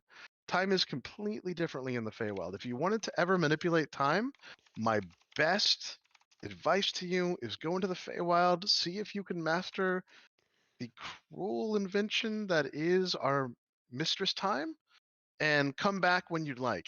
I wouldn't exactly recommend that. It's really dangerous and hard, but it's certainly possible. So, like, you can go there and pick when you come out again? If you're really, really good at it, yes. Otherwise, nope, you just come out 30 years from the future or the past or whatever. So it's dangerous. I'm not going to lie. It's dangerous, but all things that are worth it come at a cost and can be dangerous, which is half the fun. 30 years is a long time. Time we may not have. Anu's gonna That's walk over right. to Grin and By hug his the hand. way, you could also spend 100 years within the Feywild and come out a minute later on your current timeline. Where is the carnival currently? He said, to be honest, I'm not exactly the most, how should I guess, communicate this properly? I really don't know where I am right now, but I do know that the Witchlight Carnival is coming up in Cormyr. And I think we're close to Cormyr. I thought you said it didn't come to major cities. So Cormyr is actually, from what I'm told, a continent Well, yes. or a large landmass. I don't know which, but somewhere within Cormyr, the Witchlight Carnival will be. I'm not very familiar with it, but I can show it to you on a map. I'm vaguely familiar with it, thank you. Would it be possible to scry the Witchlight Carnival? He said, how?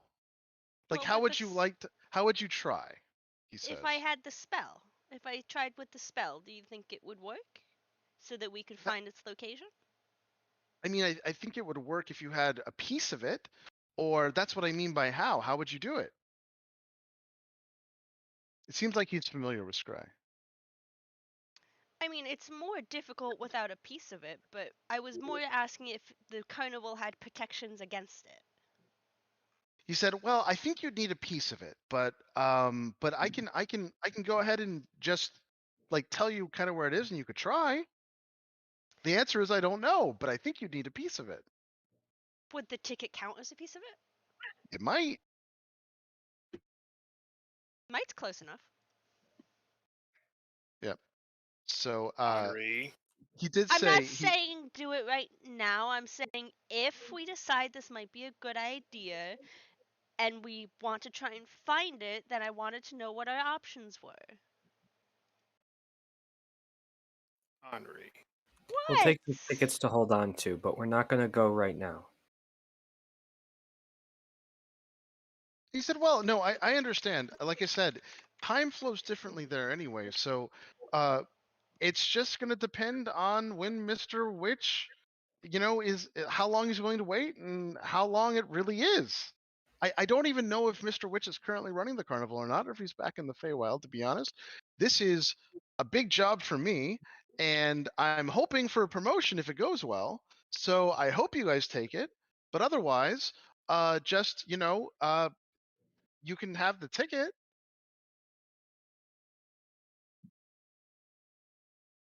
I want the ticket.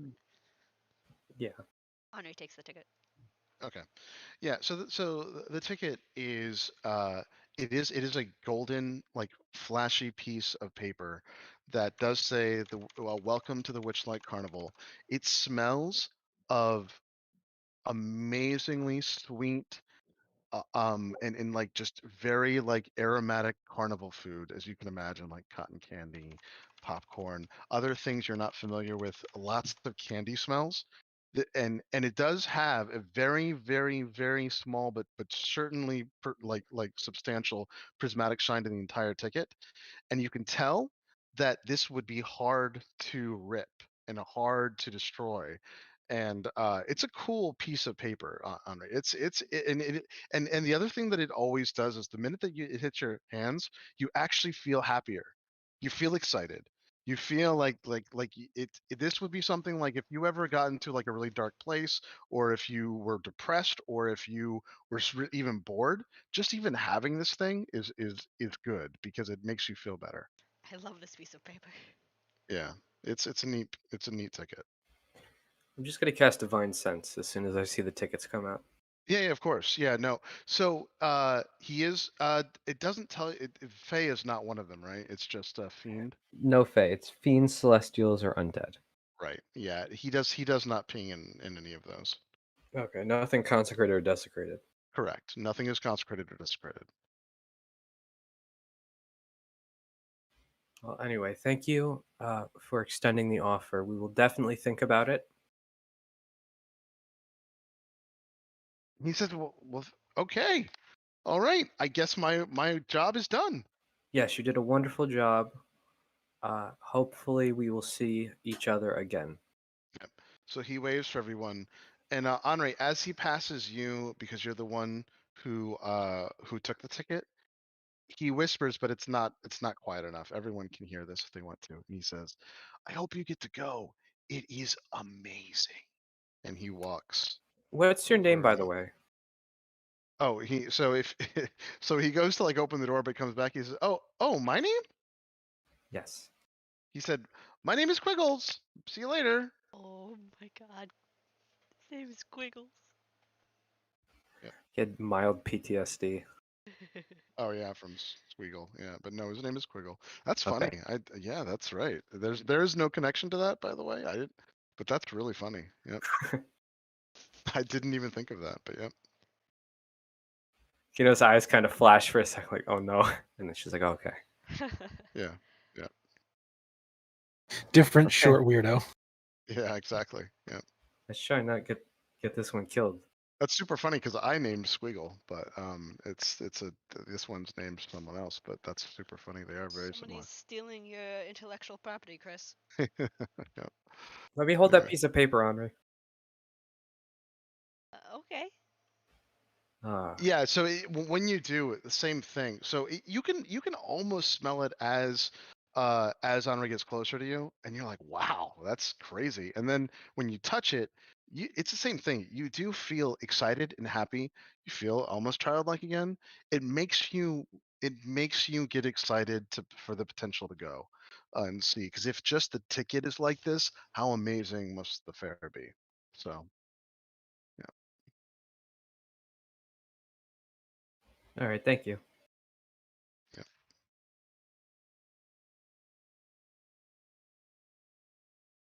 Have we explained to brother what we are doing here in the village with the mine?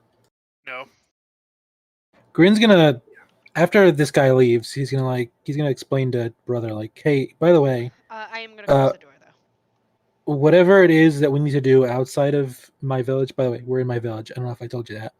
And then he's gonna explain everything about the mine. You should meet Grin's dad. Oh. He would love you.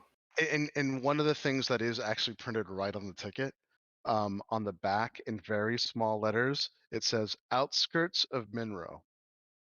That must be where it is. You think to yourself, because if you say that out loud, Kino, you will be able to identify Minro. Minro, okay. Yeah. I will point out on the map where it is Yep. to everyone.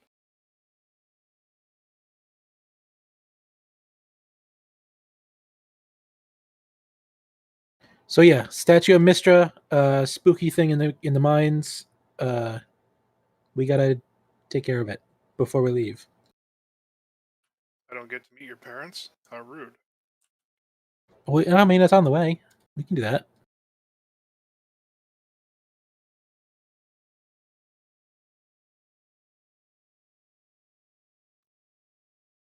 Yep. I'm just saying before we leave to go do other things. On the way out, I'm just gonna pull brother back for 2 seconds. I'm just gonna whisper in Draconic to him. Just keep an eye on that bag.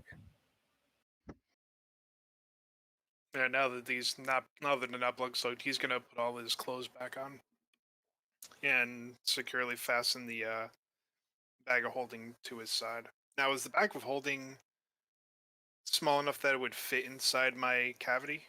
No, it's the bag of holding. Gross. I'm almost positive is like 2 feet by.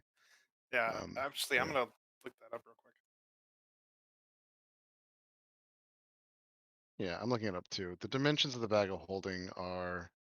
It says right in the thing. The bag weighs 15 pounds. It is. What does it say? If there's definitely dimensions. That's bizarre though. Hold on, let me look at it in D&D Beyond.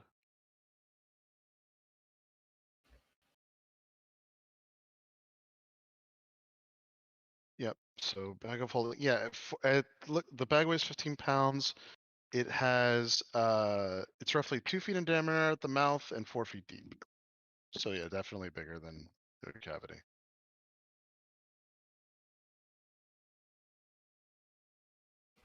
Okay. So it basically looks like a, it's as big as a like a God, why am I not blanking on this? But it's as big as like a A satchel. yeah, like Yeah, well it's like big a as a bag. satchel, because yeah, like yeah. the inside is the 2x4.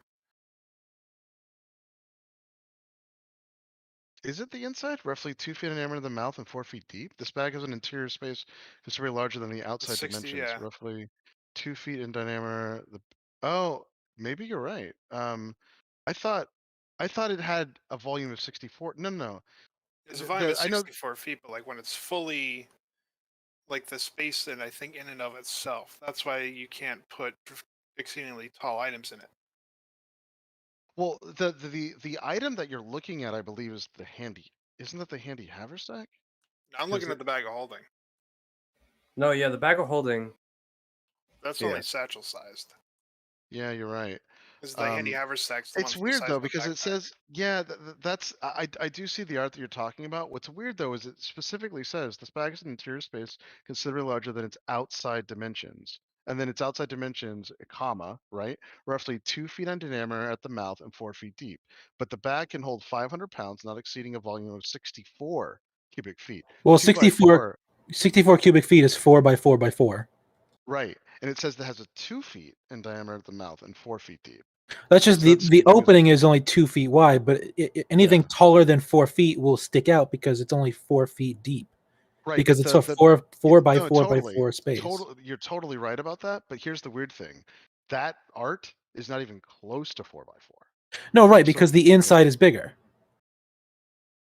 Yeah. right, So Yeah, the like inside when- space is 4 feet deep, and the diameter of the mouth is 2 feet. right. Yep, this is so bizarre. Yeah, It is a weird way to describe the size of this bag. I agree with you.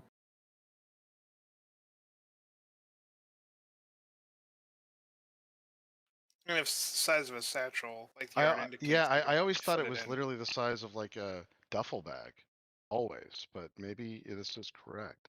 Um, God, that's so weird that it can open at 2 feet with that. But hold on, let's see. But I mean, the art is there. I mean, if it is that art, then you could definitely put it in your chest, brother. Um, it does seem like, yeah. I'm looking at. I want to see the. Yeah, it does look like this has been standard. Yeah, it that is right.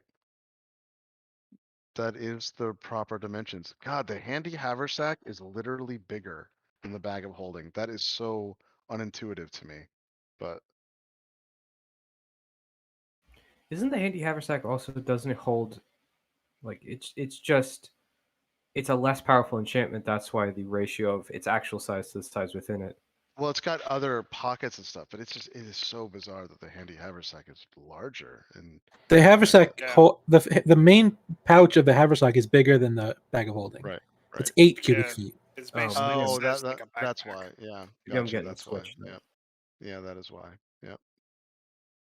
Okay, that makes sense. Yeah, I always thought it was duffel bag size, but this is right. Um, I'm actually trying to find the original art to the bag of holding, but I can't find it. But that's okay. This is right. I mean, this is what 5th edition is stating it is. So this is good. Yeah. So I mean, if that's the case, this is actually just big enough to fit into your chest, brother. Yeah, then I would put it in my chest. Okay. Yep.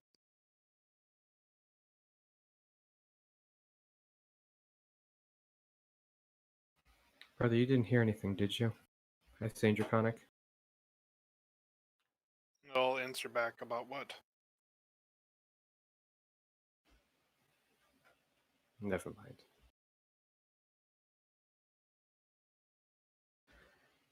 And Kino's gonna get up. Oh, since you're the religious one, brother.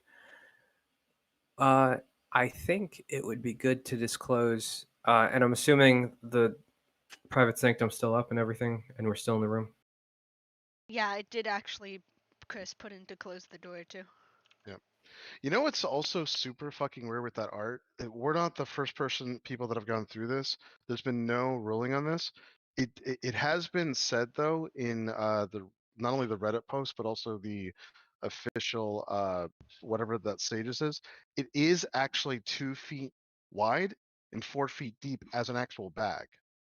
It's supposed to be 2 feet by 4 feet, which makes no sense given the art.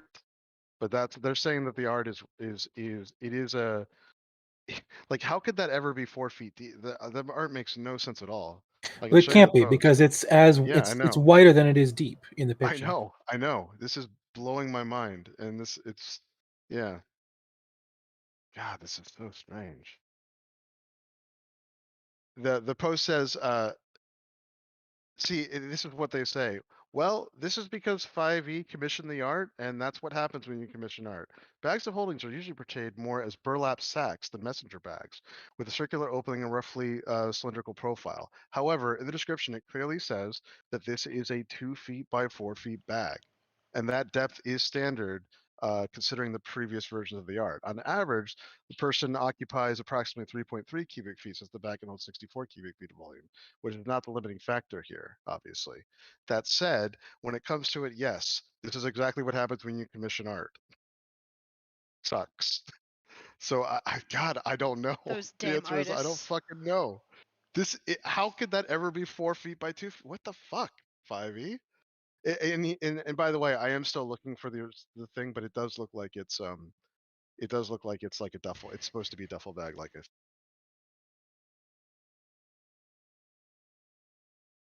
What?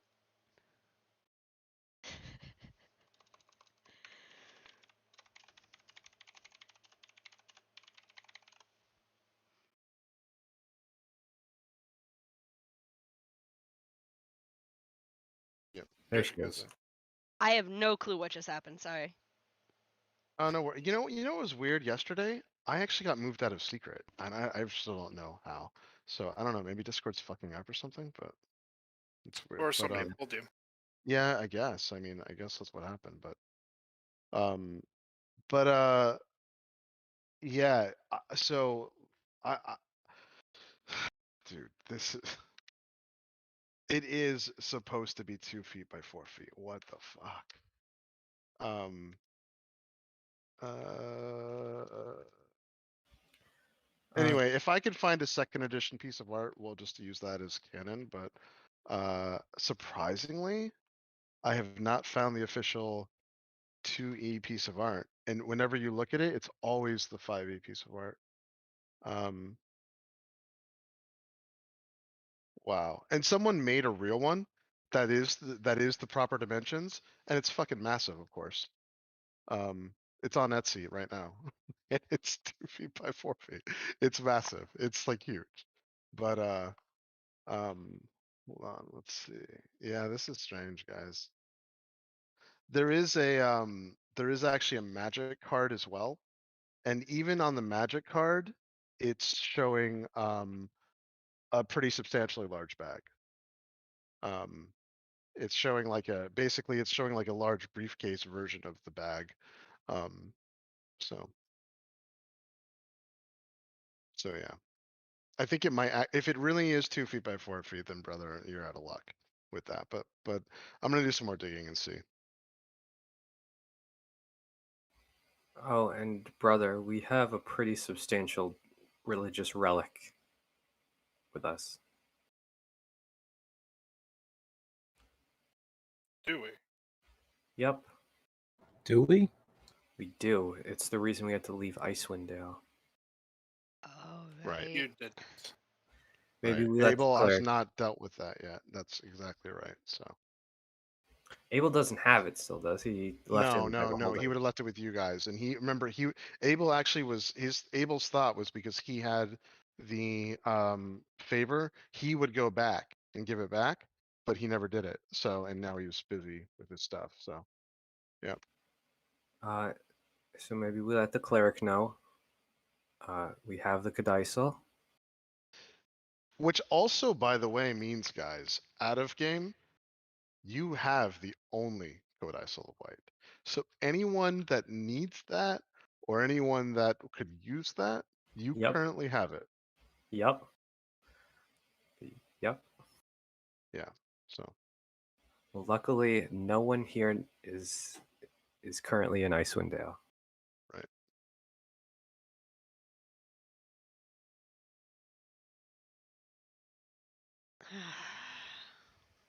But yeah, so we have that. Also, we found out the leveling books are made by Mordekainen. We met his familiar in Daggerford.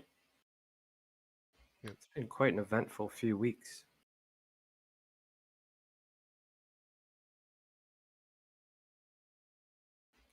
I think that's covering most of it. Well, it sounds like you had more fun than I did. Looking back, it wasn't that fun. Yeah, it was actually pretty horrible.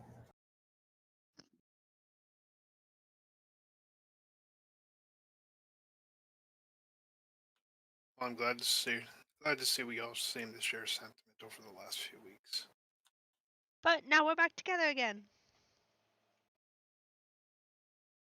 And now everything's gonna be better.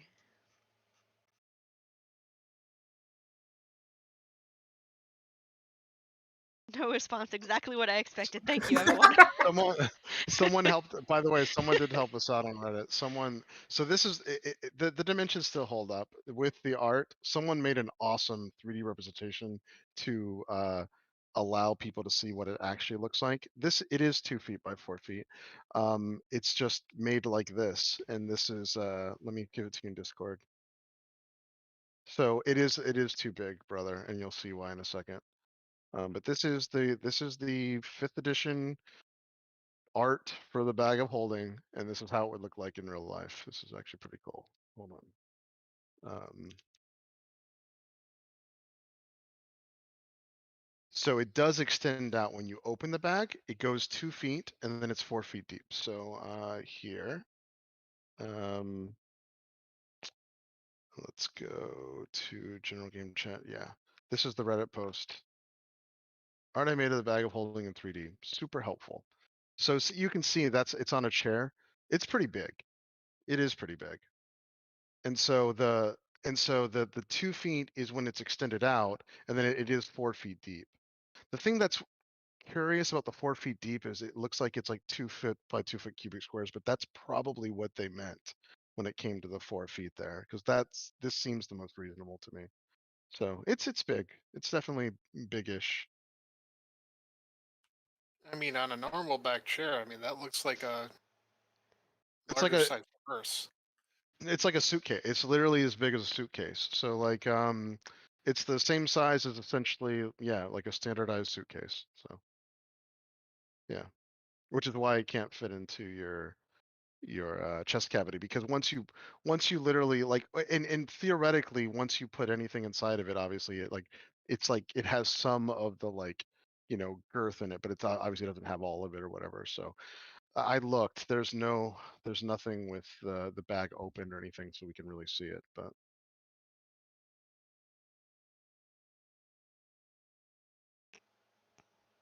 that's kind of bad art, to be honest. It's a bad sketch, but it is what it is. The other one that I found is the size of a duffel bag, but this at least uses the actual art. So Yeah, I mean, just looking at the art, it still looks like it would be, purse size, but I'll go with whatever you say. yeah, to me that's definitely the size of a laptop or bigger. So yeah, it looks like it's like a Yeah, they usually standard. say it's the size of a messenger bag. Yeah.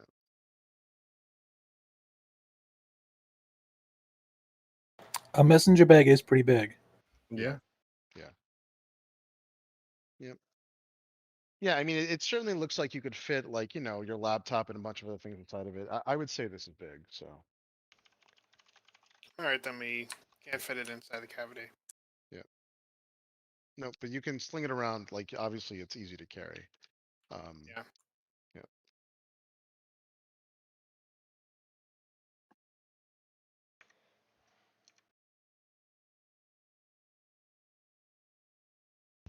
All right. Sling it under his cloak so it's close. Yep.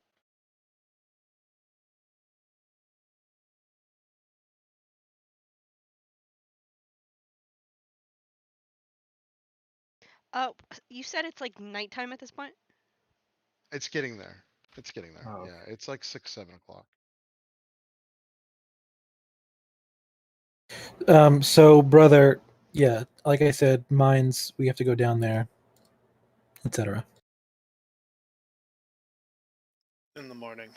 Let's rest tonight. It's been a rough few weeks. Oh, this is Sure. what I want. Yeah, this is what I wanted to talk to you guys about resting too. Is this will come into play?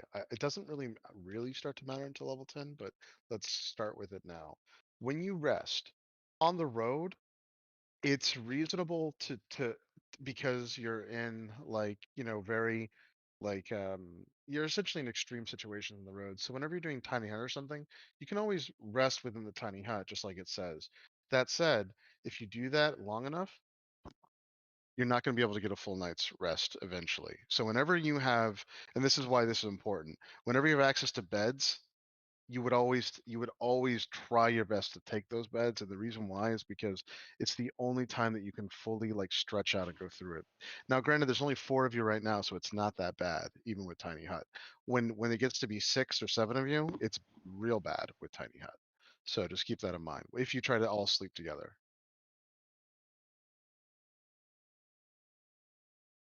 Yeah, I'll be right back, guys. Yeah. So when you can take the beds, your characters would try to take the beds just because it's awful being on the road. Being on the road sucks so much. You're sleeping on the ground, or you're sleeping on a tent, or you're sleeping on your bedroll. But then keep in mind, remember, you're all cramped up in the tiny hut, which is only a 10-foot diameter, I believe. Correct? Tiny hut's Well, 10 feet. well, Kino and brother share a bedroll, right? I meditate and he doesn't Yeah, sleep. probably. So Yeah.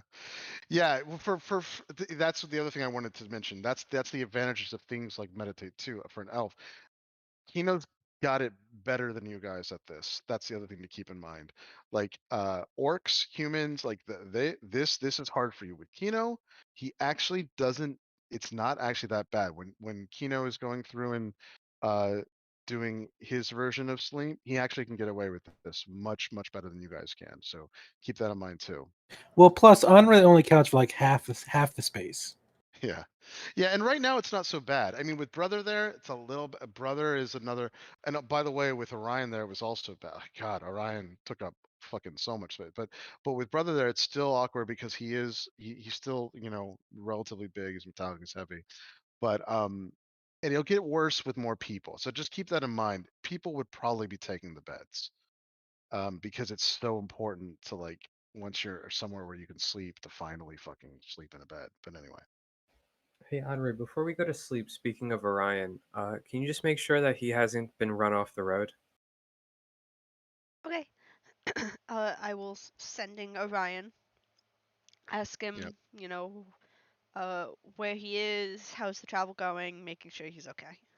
Yeah, and it's going to take Orion a day and a half. So, brother Sean, so he's still got, after this will count as like a half day. He'll have one more day until he's there. Yeah, I think John's away right now, but just to make sure Okay. he's still good. Yeah, I think you said something. Yeah. Yep. Kino wants so bad for you to message her father, but she's worried at what that would entail. Do it, coward. I don't want to jeopardize the safety of everyone.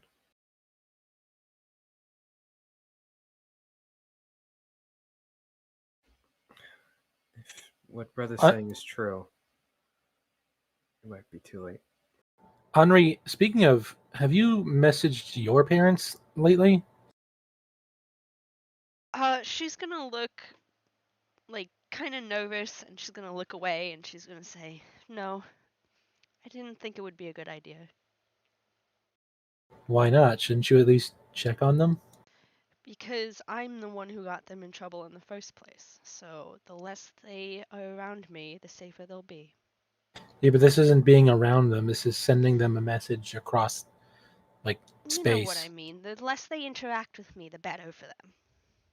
If they don't know anything about me, then people won't go after them because of me. You don't have to tell them anything about where you are or what you're doing. Just like, Tell them hey, are you guys okay? I'm safe and alive. Even talking to them is a bad idea. It's just going to invite trouble. Do you think talking to them is a bad idea, or I are you don't just want afraid anything to to find happen to out? them. All right, I'm back. Grin, she doesn't want to do it. She doesn't want to do it. It's my fault that they got kidnapped and everything was fine, and I don't want It was anything else to Eyes happen to Black's them. fault. It was no one's fault. We had no idea of knowing. I mean, I Kino feel did like kiss the guy. I feel like it was ultimately Eyes Black's fault. But he liked it. And I also was the one to apologize and walk up to him and negotiate with my tail between my legs. Figure of speech grin.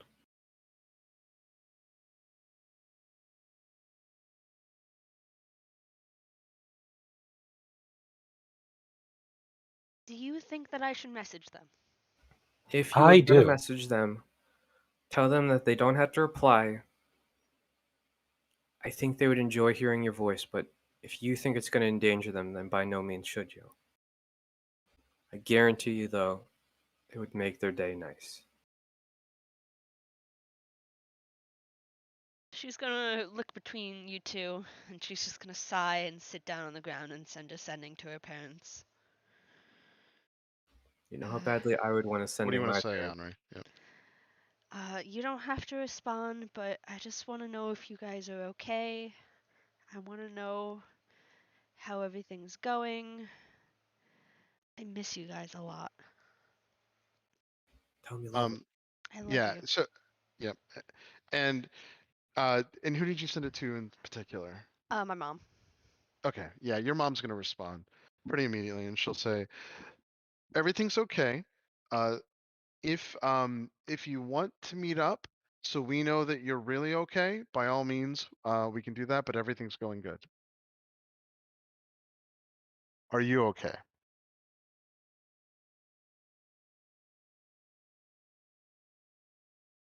That is 2 of my level 3 slots. Yep. Is it? How much time has passed Since you left since the them. last time I asked you? Oh, It was like 6 o'clock. yeah. So it literally only a couple hours. Yeah. Okay. Yeah. Does Faerun have time zones? Technically, no. Technically, there are no time zones.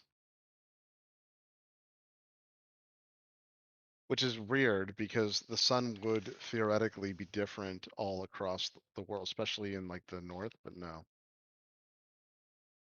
Like for instance, the north, like in Icewind Dale, it should theoretically, if the sun's working properly, it should theoretically like get like later, early, and all that stuff. But they don't do anything with time zones.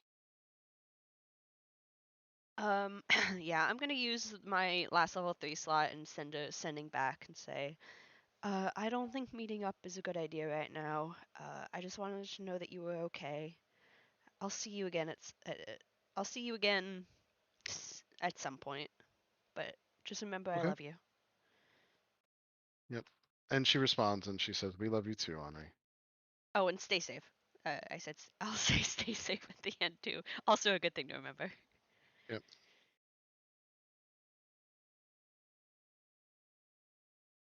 Um. Yep. And you guys are staying in the room, right? Did you leave the doors open or did you close them? I tried closing them. I'm still Okay. okay. No worries. Yeah, it's all not it's bugged a little bit, Okay, I yeah. think. So There we don't go. worry about it. Yep. Okay, cool. Cool.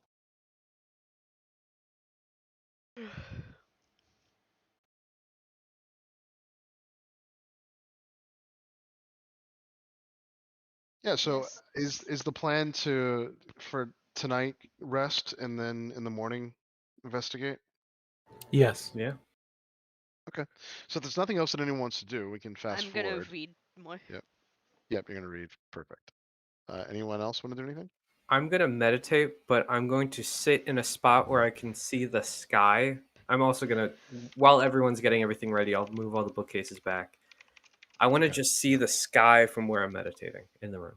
Well, unfortunately, until the spell goes down, you wouldn't be able to. But once the spell does go down, after uh, it won't go down tonight though, unless you ask Henri to bring it down. So Henri, what do you think? I mean, uh, on one hand, if I keep it up, we can't be like scried, and nobody can listen into any more conversations that we want to have. Uh, but on the other hand, I mean, I think I would feel safe. Cause Butterball can see scrying stuff, so she would yep. tell us if there Was was. Butterball asleep? Yes. Butterball does sleep. What do She you sleeps. want me She to take sleeps. it down? What? Yeah, she sleeps when Henri sleeps, unless Henri dictates otherwise. So I was just gonna keep an eye on the sky to watch for more purple. I didn't know if that was. That's probably a good idea. I think that I should probably drop it then. What do you think, brother? All right, I'm back. Brother, should we keep Private Sanctum up or should we drop it? Because I'd keep it up. all right, after my meditation, because it was like at midnight, right? Was last time? well, she cast it at 8, so technically it would be like No, I mean like the last time I saw the purple flash in the sky or in 6. Yep. Yeah, she casted it at 6, so it would be 6 the next night. no, I meant like Oh no. The last time you saw the purple was certainly around midnight. What I'm saying is that if Henri just does let it go and expire normally, just keep in mind it'll be when she cast it 24 hours from now. so what I'll do is I will wait until I'll keep watch until midnight and then I want to just poke my head out of the private sanctum around midnight and watch for like 10 minutes and then Mhm. afterwards I'm going to go and I'm going to meditate from 12:30 to 4:30. Yeah, of course. So you would just literally go outside. You would open the door, go outside because it wouldn't be practical for you to stick your head out the window the way the windows are designed. So you would go outside and you would watch for 10 minutes and come back in. Okay. I'm also just going to burn a spell slot and I'm going to create the same looking mastiff as I did last night. Midnight black, vaguely purple eyes. Yep. I'm going to have him sit by the door, curl up. Cool. Okay. All right, cool. All right. So you do go out around midnight and you look for 10, 15 minutes and there's no purple in the sky tonight. Slightly disappointed. I'm going to Yep. walk back up to the room. Then I'm going to close the door and I'm going to lock it. Okay. Now, one thing that you notice when you come back into the room at midnight, what wasn't there before, which you realize is there now with your passive, is that there is a small basket with a note in it, and it's sitting outside the doorway. Divine sense. Yep. So nothing pings on it. It's not consecrated or desecrated, and there's no in the vicinity. There's no undead or anything that would ping with divine sense. Just going to look around, see if anyone's hiding or I see any like. Yeah, investigation check.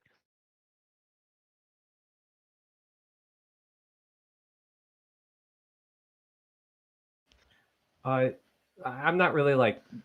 I'm just kind of looking around. I'm not really like turning stuff over and going through people's rooms. No, I mean, right. Sorry. So I guess it depends on what are you just looking at like the well, tell me what you're doing exactly then. I just want to make sure no one's like hiding, watching me retrieve this basket. Oh, gotcha. Yeah, do a perception check then. Yeah. 14. All right. You seem to be alone in the room. There doesn't seem to be anyone watching you. There doesn't seem to be like anyone else in here. It's dead quiet.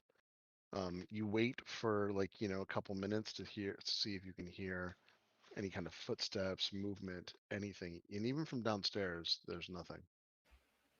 I'm just gonna look at the basket. There's just a basket with a note in it.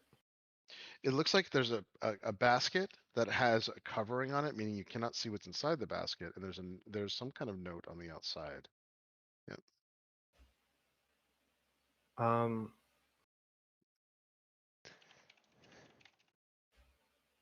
just gonna, and that it's right outside the door. Yep, right outside the door. I'm just gonna peek my head in. Brother, there's a basket out here.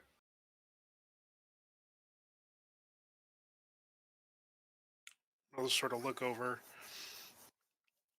and peek his head out. I'm Yep. just gonna.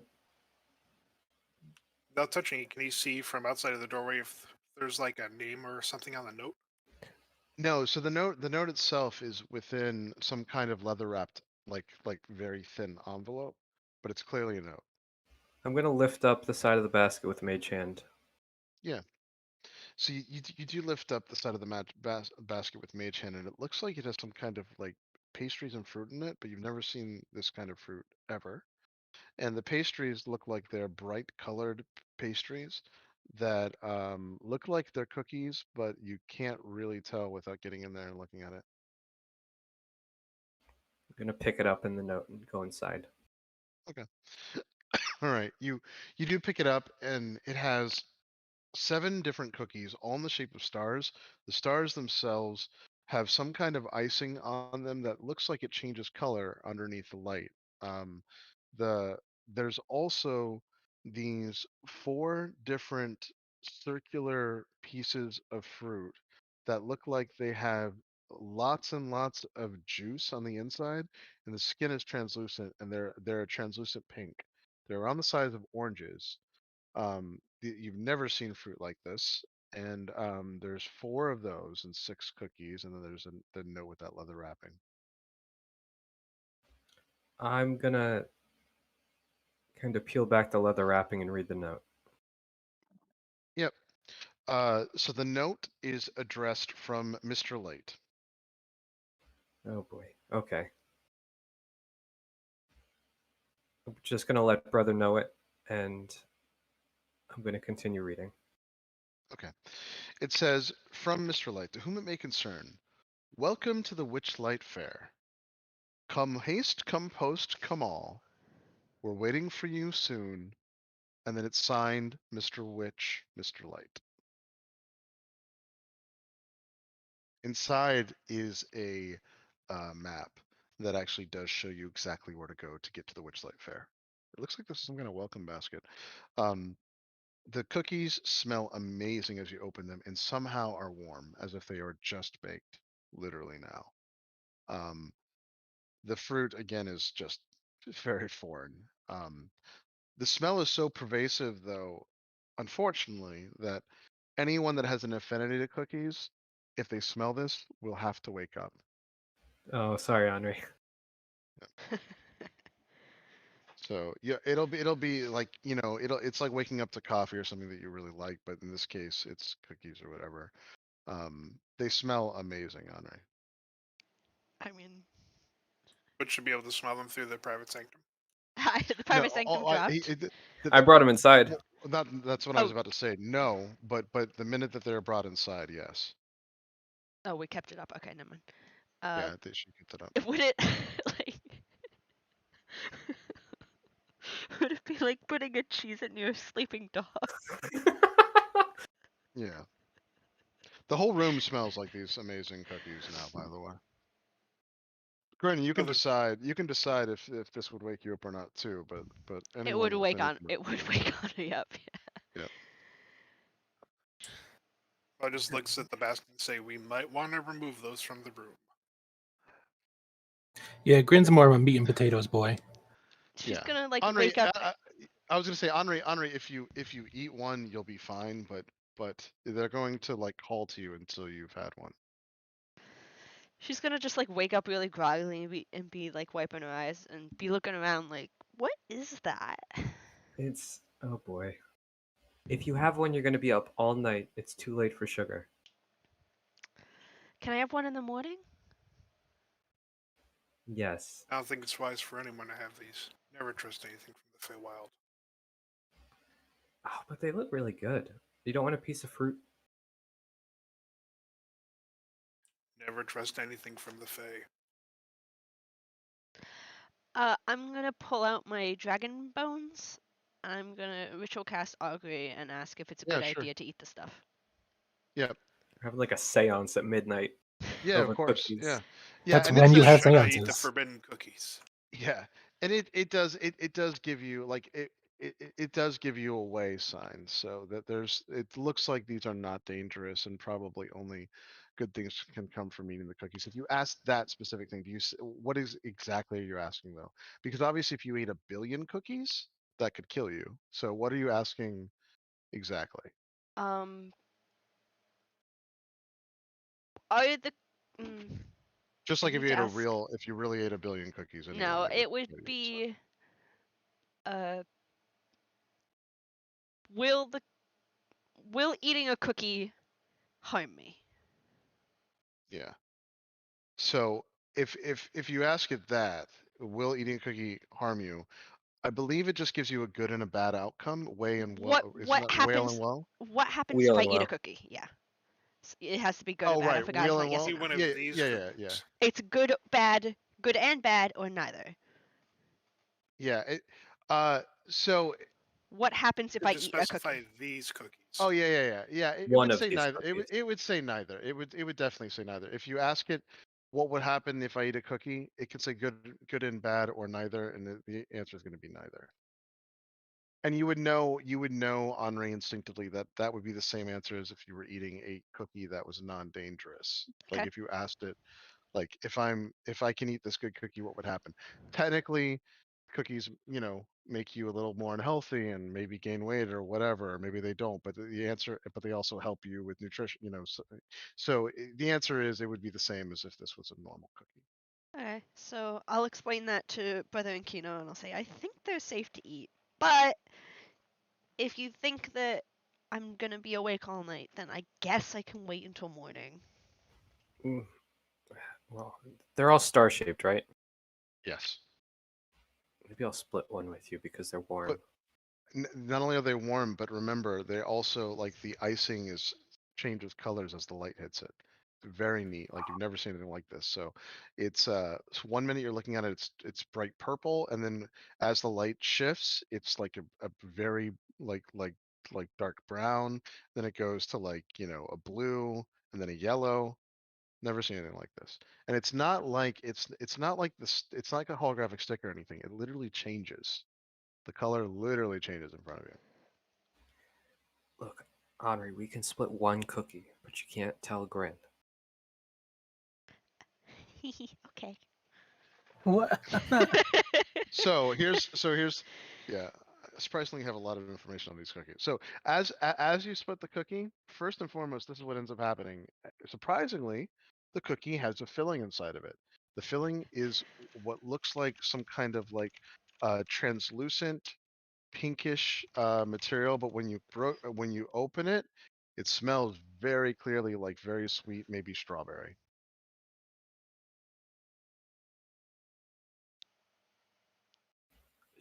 Henri, you don't have any foodborne allergies, do you? I'm about to find out if I do. That's what I like to hear. Cheers. Yeah. So as you guys go in and eat these cookies, first and foremost, they are of course warm, which makes them better. And as you bite into them, sure, it does actually taste like strawberry.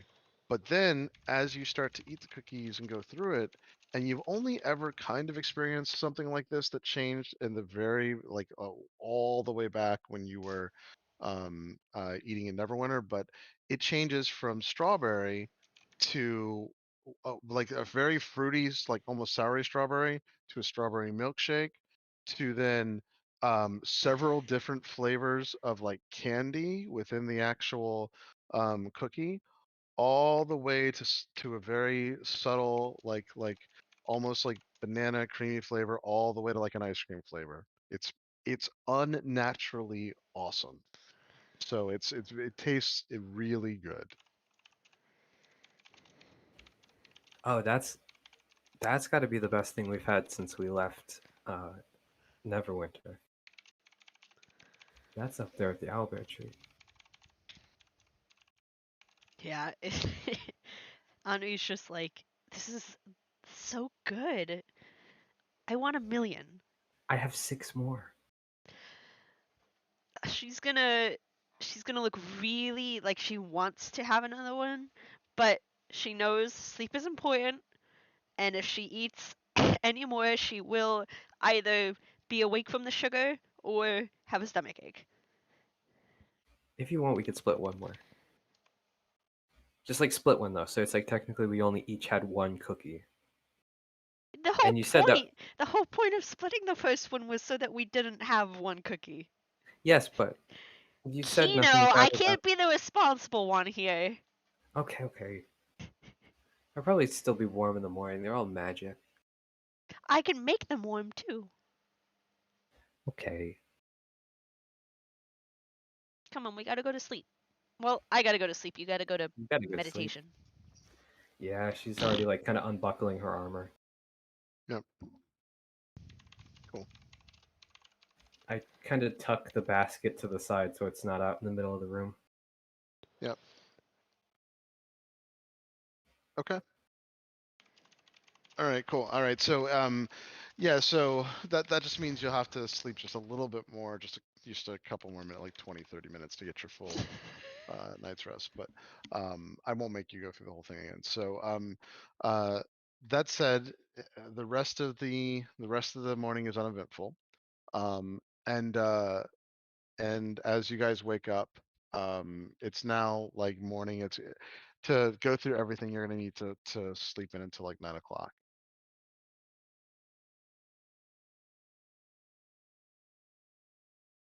It is now the next day. Should I drop the private sanctum now? If we're not gonna stay in the room? It's probably for the best. Okay, so Yeah. it's just an action to drop it, so. Yeah. Yep. Okay. So Grin wakes up like, did you guys make cookies while I was sleeping? Someone left them Mr. Light left a basket of cookies last night. I saw them at midnight. We had a bit of a midnight snack. Are they safe? They're amazing. They ate one and didn't find out. It was so good. All right. I did want augury one? and asked, and I think they're safe. It was so good. You weren't specific enough. You're just upset because you can't have a cookie, brother. Does brother technically eat, by the way? I think he might. He can. He just doesn't choose to Right. because he right, doesn't get any right, nutritional value I from it. thought I was specific enough. Right. Yeah, I thought you were. You said were- a cookie, not these cookies. Oops. We can experiment with it. How want do you a guys cookie? feel? I feel great. Fantastic. You want another one? Anybody Glenn, you want bother one? doing a detect magic on them? I mean, they're pretty clearly magic. Yeah, they're very. Who has the basket? I do. Can held I it up. have the basket? You want a cookie? Just give me the basket. Why? I just want to see something. Can I just have the basket? Can I I have don't another trust cookie? you. Yeah, hold on. I give a cookie to Henri. Yeah. Yep. Green, you want a cookie? Nothing's wrong with the basket. You can see No, the basket. that's fine. I just want to see the basket. Okay, I take a cookie and I give Grin the basket. Okay. Okay. Yep. Yeah, I just wanted to see if you would hand it over. Like it's not charmed or anything. Oh no. Yeah, you're able to hand it over. I was just worried you were gonna like mash them with your fists or something.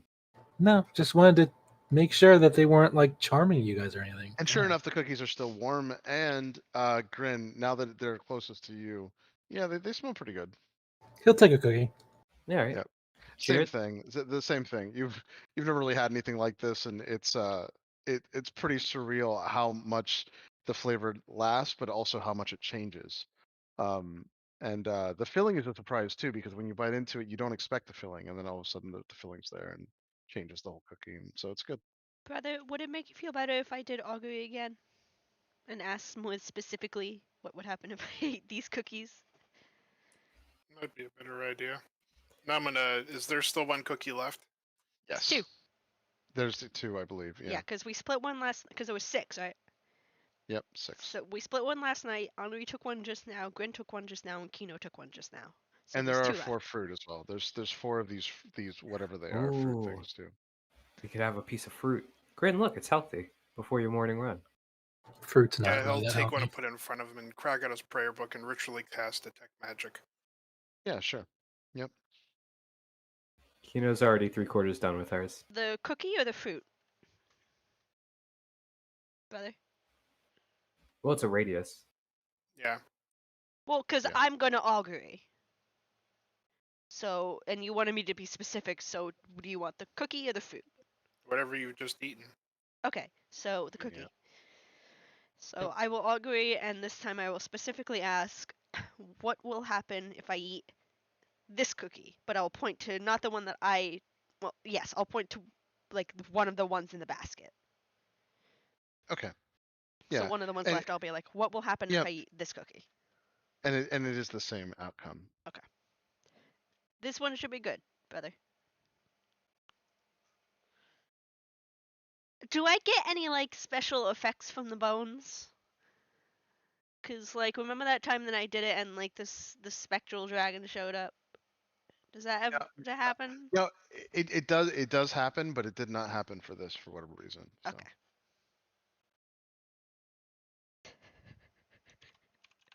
That's a good question. Yep. That's slightly worrying. Did it do it with the one, not the one she just did, but No. the one earlier? No, it didn't. It didn't do it earlier either. So it was only the first time she did it. Correct. So far, yeah. Hmm. So far.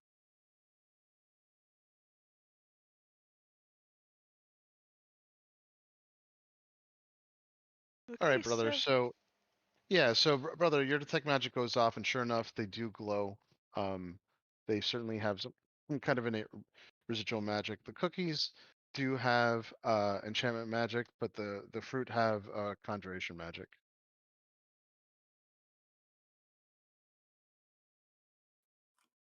And he would let the party know that. Okay. Look, brother, I'm not going to let your morals get in front of me in a good breakfast, okay? Cookies This are is the not first time one breakfast. of you have made a dumb decision and then end up cursed. I'm not taking any chances.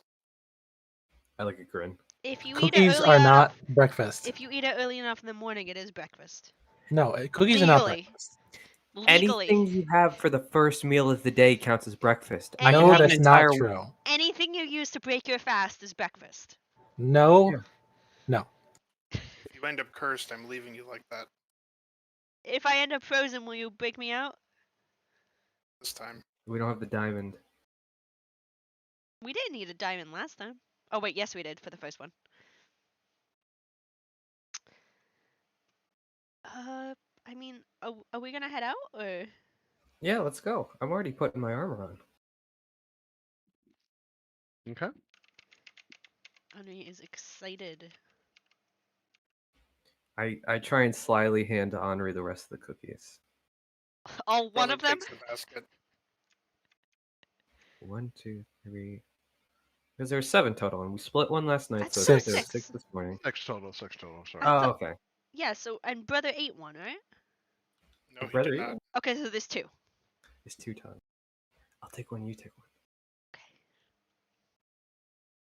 Pocket it. Yep.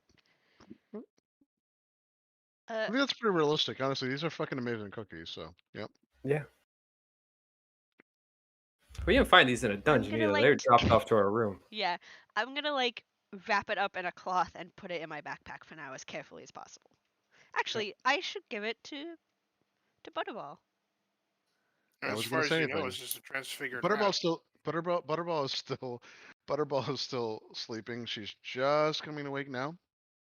Yeah, if you want to give it to her, she will be very happy. So if you tell Butterball that she has a treat and you show it to her, and you explain what it does, is that right? Yeah. So she will telepathically like eat a little bit of it, and tell you it is the best thing ever, and she reminds you that this is so good for her too, because a small cookie like this to you might be a small treat, but to her this is like a huge feast, and so she doesn't even have to eat all of it now. She wants to save some of it, but Of course. this is incredible for her. So um Is it like Henri eats it again because they have that link? well, she can decide to. She can decide to, but unfortunately, if she does, it'll take the experience away from Oh, the never pseudo mind. dragon. Yeah. But yeah, uh the other thing is, after you've given her that gift or whatever, uh so out of game, Henri, you probably gained affinity with her, but in game, she snuggles up to you and she's incredibly happy. So there will be something with that. Yes. You're just gaining faction, is what I'm saying. So There's also some fruit if you want some of that. yeah, so she does look at it, and she tells you that it's magic fruit too, and she says, "Okay, yeah, Okay, so I will also take one of the fruits and I will put it in the bag with the cookie. Okay. So Do you- whenever she wants to eat them, she is free to eat them. Okay, yeah, no, she'll save it for now, but she said she definitely wants it. Okay, I will pet her and I will say just whenever you want, you can eat them. Yep. How many Okay. pieces of fruit are there? No, there's 3. So Henri took 1. There's 3 more. Now these are orange size. The skin is all translucent, but the inside is like this pink, uh, like very like it looks very fruity, but it's a little more viscous than juice. It might be like almost like a thick jammy thing. It looks good though. It doesn't look disgusting. It looks like a really good piece of fruit, but it is unnatural because it is a complete sphere. Um, and it does look like there could be some kind of seed on the inside, but it's very hard to tell because it's just translucent enough that you can't really see. I'm going to reach down and pick one up. Yeah, sure.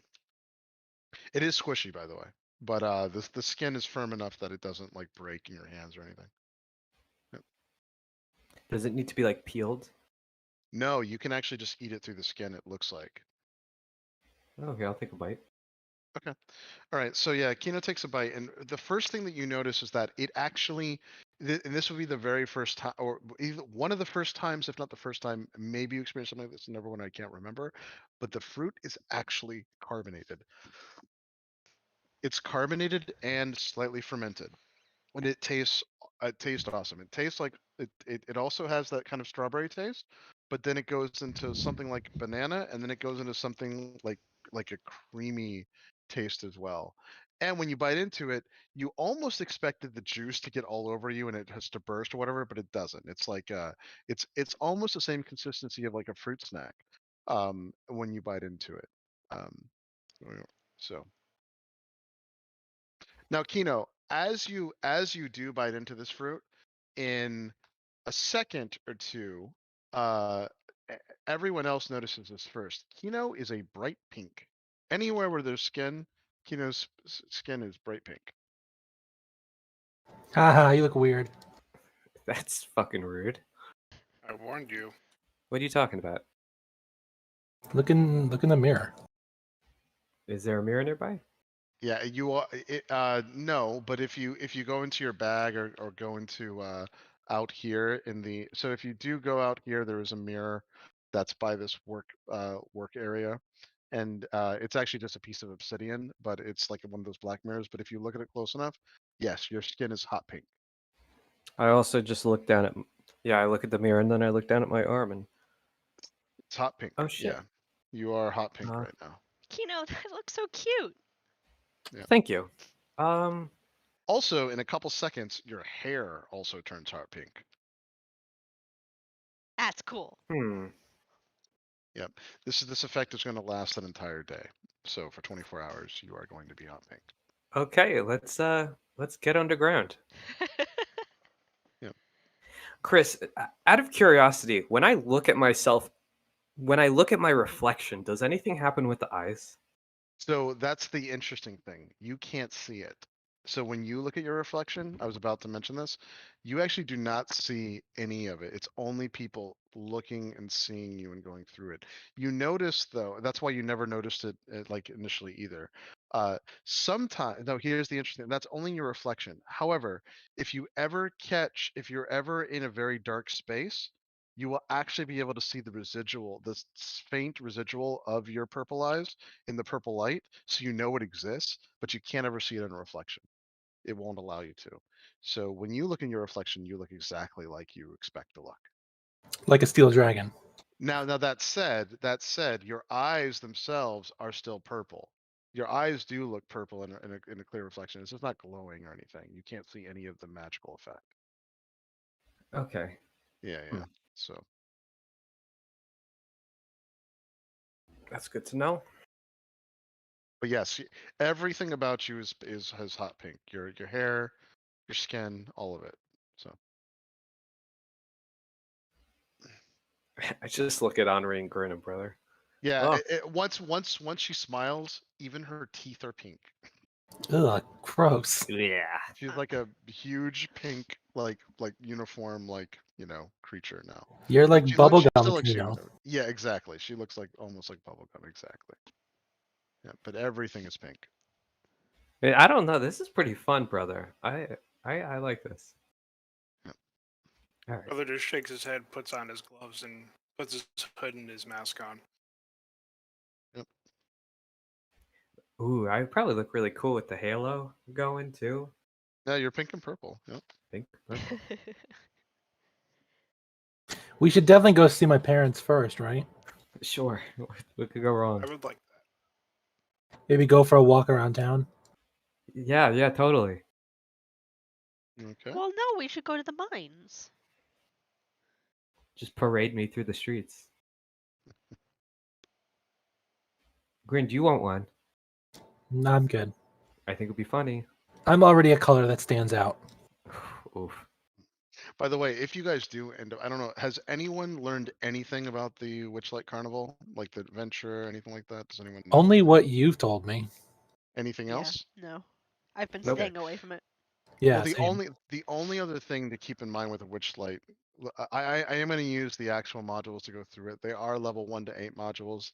There's my own stuff that I was working on anyway, so all that's much higher levels. So don't worry about that. But that said, this is the very, very first adventuring module, literally the very first one, where every single encounter is made from the ground up to allow anything to happen, including a way to get through it peacefully or not, maybe not peacefully but with no combat or whatever. Just keep all that in mind. That said, obviously not everything within the Feywild is dealt with this way. It's just the actual adventure is written that way as a heads up. So doesn't mean you have to. You can go and slaughter everything if you want. You don't have to follow that, but it does have really smart things in there now that they're going to build all the modules this way, by the way, for people who don't want to kill anything. So as a heads up. Cool. Okay. Yeah, no, let's head for the mines. We can Yes, we can please. meet my parents after we deal with whatever's in there. Okay.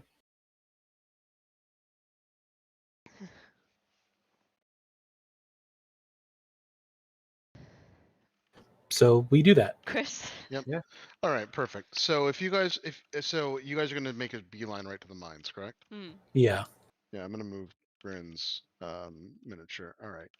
So Grin, um, as you start passing to get as you start passing to closer to the mines, there's a couple differences now as you've really started to look into this. First and foremost, where the actual collapse was to basically rebuild it. You're not exactly sure, of course, um, but off in the distance, you also see that there is an entire like mining operation going on with soldiers and a bunch of other things over in this camp over on the other side.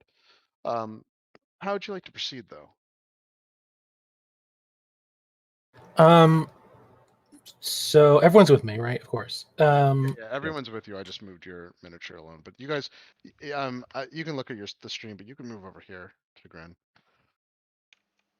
Do I know where the old entrance to the mine is? You do. So, you absolutely do. So the old entrance is right here. Let me.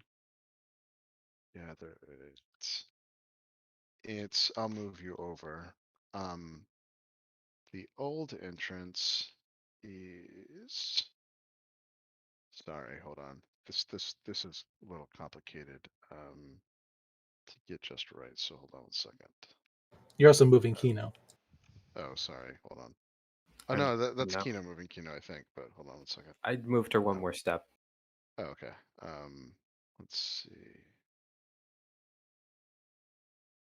All right, hold on. Yeah, this thing is complicated. So the first thing you're going to notice though is where you think the entrance should be is it's not. So not only have they built over it, but it looks like the collapse is still. So you go to, and yeah, I was moving Kino. You're right. So you go over here to where like you thought the entrance would be, and it's literally just like basically a relic now, where that main entrance there, and there's still a huge cave in here. You're like, huh. Any gnome bones? So that's what I was Okay. about to say, is that as you start through and walk though, Grin, this was a pretty traumatic experience, and as you go through and look into the actual mouth of this thing, here I'm gonna bring you over. As you go through and look at the entrance, kind of a deep sorrow does go over you, and you get flashbacks like of how like you almost didn't make it either. So and it was just a freak thing. Like, you remember going through, and you certainly didn't ever think that you were strong enough or even big enough or sturdy enough to even cause such a thing. But you remember that the cave-in started like over here, and it literally just like it was just like a almost like dominoes. The whole thing like went through, and it is pretty traumatic. But surprisingly, that is no longer the entrance, and that entrance is completely caved in. The one other thing that you get a little nostalgic on is that as you start looking over here as well, you see the very um y- on this archway going into it, there's still the carvings. So um the gnomes had this really nice entrance where they had carvings of what looks like a whole like royal family of gnomes going through to mining it. It's a really nice, and you still see some of those etched carvings that aren't completely broken through. It also makes you a little sad, but yeah, that is the old entrance. Okay. He's okay. So this is obviously not how we're getting in. But before turning away from it, he's gonna put a silver piece like at the entrance, just Yeah, as a symbol, you know, like yeah, not an offering, but what's the word I'm thinking of? like a token of respect or something. Yeah. Yeah. Yep. Are there gnomes around? Like, are there miners going to their jobs or? No, no, that's the weird thing. You know, there was some commotion in the back. I mean, you certainly could ask those people that look like they're set up as mining and how they're getting in if you wanted to, but then you'd have to like involve them in your business of going into the mine in general and stuff. Or what you could do is spend some time really kind of going through and investigating, and you can kind of give me some ideas. The nicest part is, and this is like one of the very first ones we get to. This is real exploration one.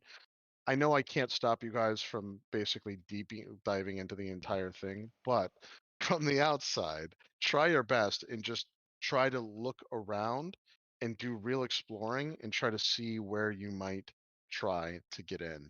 Move your miniatures as you do it so I can see where you are and stuff, so we can do the kind of the descriptions and stuff. Brother? Am I missing Brother's mini? I'm coming. Yeah. It looks So like there's a path this way. Grin, what's at the top of this? I'm not So sure. yeah, so it was ruined. So you remember there were ruins, but the look as good as this, and there must have been a fortress on top of this thing. For sure, there was. You can see the outlines of it now as you walk up and go through it. I mean, this must have been a large manor house or guild house or something substantial. Must have existed here.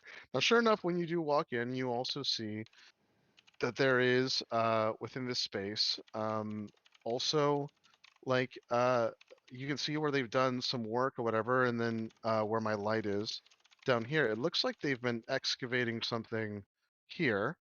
They put some kind of like temporary like shelter over that, and it does look like when you get down there and start looking in, it looks like there's a small seam where there is something underneath, and there's this really weird residual like powder all the way through this thing here. The powder is crystalline, and the powder looks like it's like maybe glass, but when it hits the light, it's rainbow.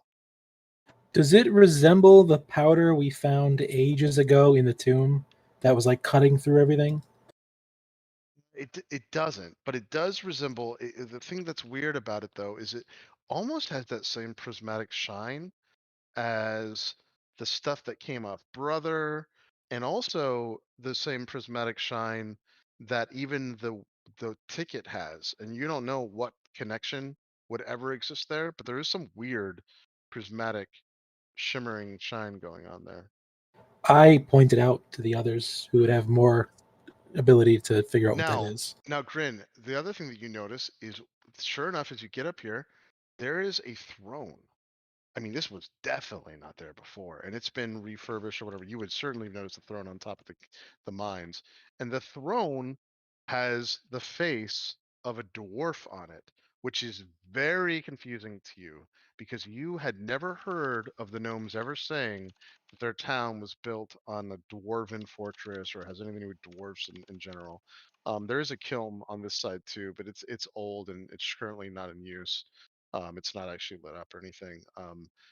Uh, and then there is a bookshelf that's been, but there's no books on it. It's half broken.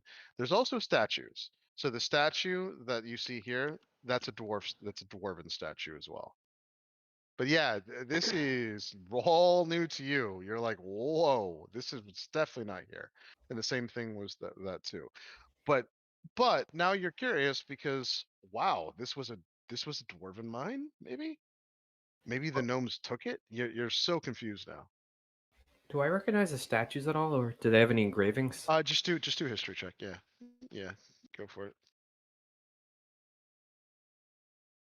16. Let's see. Um, Can I oh also do a well, history check? yes, you can go for it. So it's like what are 19, we in the 1340s? 14. You are in Year-wise? 1491. 1491, dear. 19. 19. Okay. All right. So does anyone speak? Hold on. Hold I on. speak Dwarven. Okay, perfect. All right, so if you go down and look at the plaques in Dwarven, this is going, and they're all going to have the same like name on them. But hold on one second. They all say Brunor Battlehammer. Bruno or Battlehammer? And then if you say that name out loud with your history checks, you'll be able to figure it out. But hold on one second. I'm pretty sure I know who that is out of character. Yeah. Yeah. I'm sure you do. All right. So so you would know that Brunor Battlehammer was a very, very famous dwarf. This is the same dwarf that was with Catelbree and Wulfgar and Drizzt in the Fables. You have no idea why there would be a statue of Brunor Battlehammer in the middle of a small gnomish hamlet on the top of a silver mine, but it is all Brunor Battlehammer statues. And sure enough, it looks like Brunor Battlehammer from your descriptions.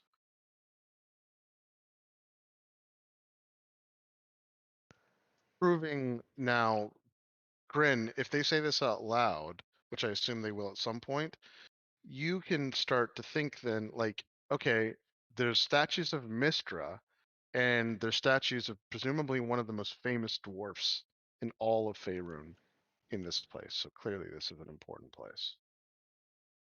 None of this was here when I was a kid, and it all. He's just speaking out loud. It all, like, none of this makes sense for this to be here. By the way, I Bruno wonder if they Battlehammer excavated it. on right, exactly. It does look like that's what happened, but also when it comes right down to putting this together with your history checks, who got the 19 or 17? Henri Henry got the got a 19. 19. Then 19. Okay. So Henri, Bruno Battlehammer did a lot of his dealings up north. Now, granted, we're kind of close to the north, still relatively far away, but I mean, he was famous dealing with things up in Icewind Dale and dealing with Drizzt and the whole thing. You don't really remember stories of him coming this far south, so it doesn't mean that he didn't, obviously, but that's another mystery. And yes, brother, you can actually tell just by looking around. This clearly it probably all was here under rubble, under to whatever. They have now excavated and tried to recreate the entire thing here. And it's currently an active site because again, we see this structure. So yeah, I mean, this you guys would be able to put two and two together now that this is some kind of important historical site. I'm gonna have Butterball peek out and kind of take a look around. Yeah, yeah. Where would you like Butterball to fly around? She could honestly fly wherever she wants. I just Okay, realized cool. she really hasn't had the chance to stretch her wings. I will just tell her to be careful. Yeah. Try not to draw too much attention. I don't want anything to happen to her. Yep. Yeah. So, Butterball is going to go ahead and fly, and also do me a favor. You can use your investigation stats, but do an investigation check with Butterball on top of that as she starts flying. With my own stat, you said? Yeah, you can do it with your own stats. You're going to help her. So Chris, what's in this little divot down here, the pit? what? What's in the pit in the covered by the net? Right. That's where So the prismatic thing was. 17. that's right. 7. Okay, perfect. So she's gonna fly around a little bit. This is she's gonna look extra careful and fly around. This is gonna take some time, Henri, but she's doing an investigation work to see if she can find any kind of entrance or whatever. Right now, there's nothing glowing on the outside, but she, she's working really well and she's curious. Um, so yeah, so in this pit though, there is a small seam, as you can see, and when you look down into that seam, it does look like there is a structure underneath this. It does look like there is caverns and stuff underneath it. It's just really hard to look at. There's no obvious way in there necessarily, but yeah, looks like it's the pit looks like it's a it's almost like a separate piece to the entire area on the on the entire excavated area. It looks like a solid piece, almost like it might have been the top of a tower, but you're not sure.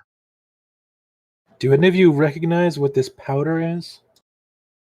It looks like what came off a brother before when he smoke bombed us. I'll go over and Mhm. examine It it does with look a my little bit. alchemy Yeah, and herbalism kits. yeah, yeah, perfect. Yep, and do me a favor, do an Arcana check and an Investigation check. And I'll aid him in that. if you have proficiency with those tools, you can use that. So Arcana was 19. What else? yeah. I'll aid uh, brother with whatever he's doing. investigation, just investigation too.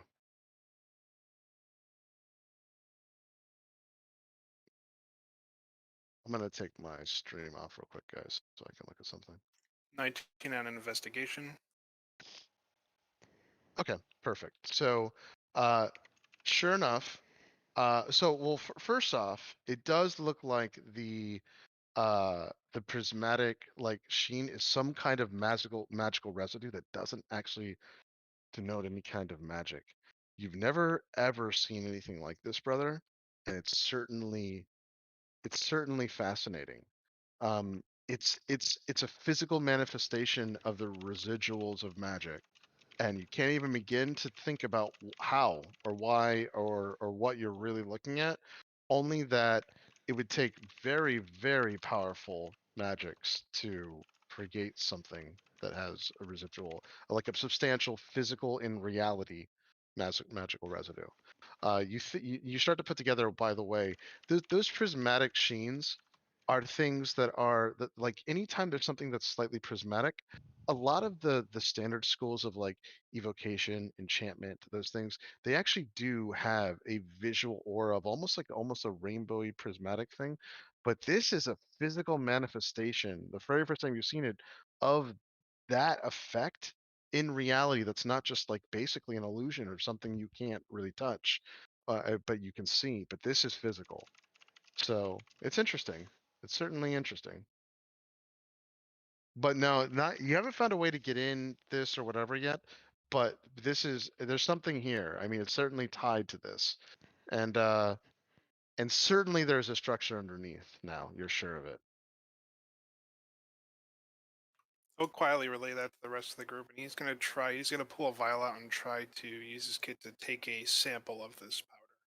Yeah, of course. Yeah, yeah. And which you can do pretty easily. So, um, if you want to fill a vial up, it's only going to take you 10 minutes or so. You would know that this is theoretically dangerous, but you're really good at this, and you're going to be careful, and you're going to take your time, and and you're going to try to take through it. You wouldn't want to inhale this stuff. You certainly wouldn't want to touch this stuff with your naked hand, like anyone. So, but you're going to be careful and try to get some of the stuff. So,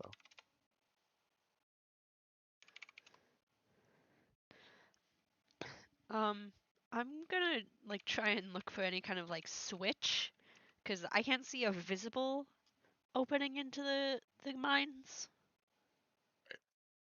okay. All right. So, and by the way, so what was all Butterball's thing too? She starts like circling, going back. She finally gets back to you, and she has the same conclusion that these are like they're definitely sealed. So, whatever way to get in, it's gonna be some kind of like secret passageway or whatever. It does look like the mines have been completely sealed over. Um, but from up there, she said that she's seen so Henri, there's a camp that's right next to the mine if you want to look at it in Tailspire with a bunch of Mhm. soldiers and stuff. She does tell you that she's seen people go into the mines or presumably disappear into the mines over on the side closest to that as well. So there must be an entrance there, but she makes it pretty clear to you that that's going to be a hard way to get in. These people are heavily armed. It doesn't look like they're just going to let anyone into the mines for certain, but there is a way to get in through here, but there could be another way in. It's just you're going to have to figure it out, I guess. But she is going through and looking at like she's still going to circle, she said. She wants to fly around. Okay, thank But you. she's being really careful. Yes. Oh, she also told you too that the automaton that was over on this direction, it actually has the insides of it, like the inside area where there would be a person. There's really just like a furnace in there, she said. And there's like a fire in there. She expected there to be like a little cabin with a person, but there's just a fire. Huh. That's it. She said, and that lights up. That's all glowing. It's all Why? logic. Why would Grin's dad make doors for the automatons if there was people in them? Well, that's the thing. She can only tell you what she saw in this one, but for whatever reason, no door and there's fires. Huh.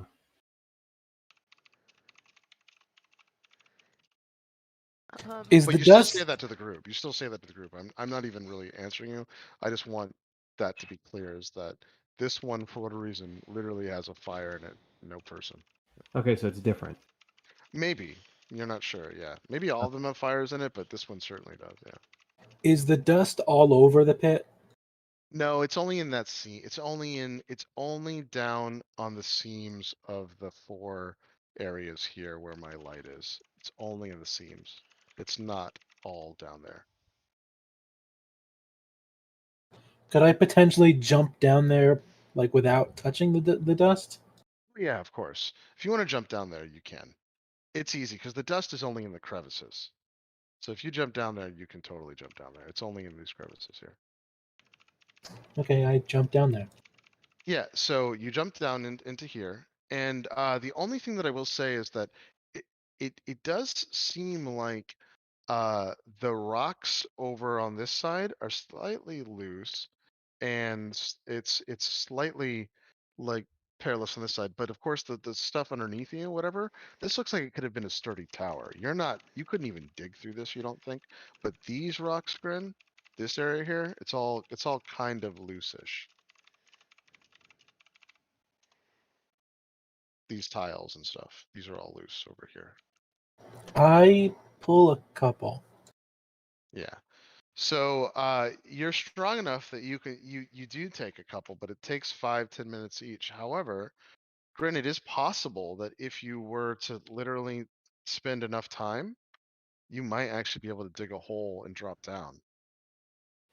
Like Uh, you might be able to physically take these and go through it. You're not How sure. how much time do I think it would take? Couple hours, and it would be exhausting work, but you could do it. well, Yeah, let's look for a different way in. let's investigate what Yeah. Butterball was saying. Right. So Butterball will show you guys that there's people disappear every now and then, right where my light is over here. So for instance, you'll see Like a guy go over here, walk into where my light is, and just go away. But this is a heavily guarded area with a bunch of eyes on it. There's tons and tons of eyes over in this direction. Just eyes? There's eyes everywhere? No, sorry, there's people. Especially once we get inside. If we get inside, you'll see.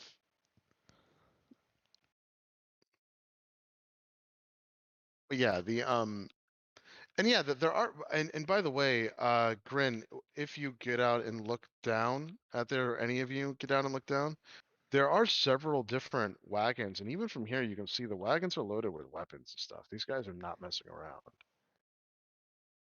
There's even they even have a fortified area here where there's literally these harpoon guns, like these literally these large heavy artillery archer guns that are standing outside here too. So they really are not messing around. And Like, they're not gnomes.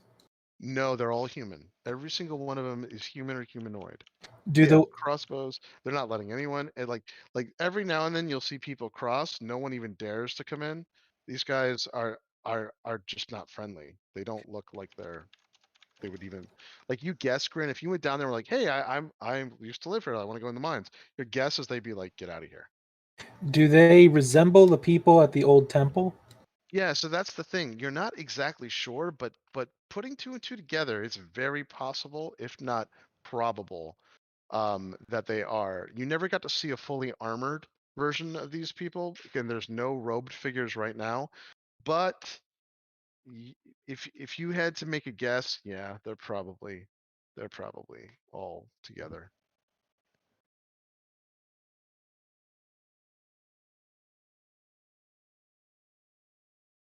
And I'll put this back on the stream for the other people that are watching.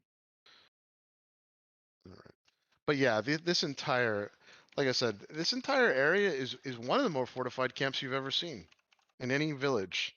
Like this is a small army, basically surrounding, fortifying, and dealing with this thing. So it's a little strange.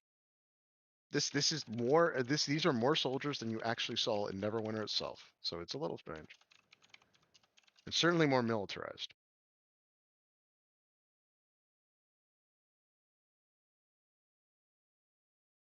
Well, I relay all that information to everyone, obviously. Yep. Dropping in through the ceiling might not be a bad idea, unless you want to do get help. We're not doing get help. Okay. Or just as explore like the rest of the adventuring groups that they're letting in here. Yep. How strong is so?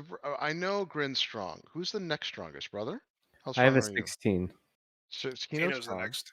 Okay, so you and so Kino, if you help Grin, you can do it in 2 hours. You guys are going to be you're going to be tired. You're gonna have to take a point of exhaustion to do this, but then you get to come in through the top, and uh, you know, you get to hopefully do this without anyone coming up to see you first. It will take you an hour or two, but again, this is exhausting work. These stones are freaking heavy.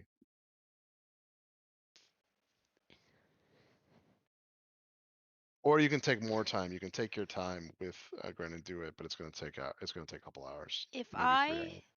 I haste Grin, does that help? Yeah. Anytime you haste it, it certainly helps. Yeah. Can I haste him How before? Maybe we long? should But show them the spots, though. how long does your haste last though? Oh, It's that's only a a good minute, point. I think, right? I think it's only a minute. So Yeah, shit. I always it's forget only a about that. minute. So it's only gonna take off the 1/60th of the time. So it's not as good as you would hope. But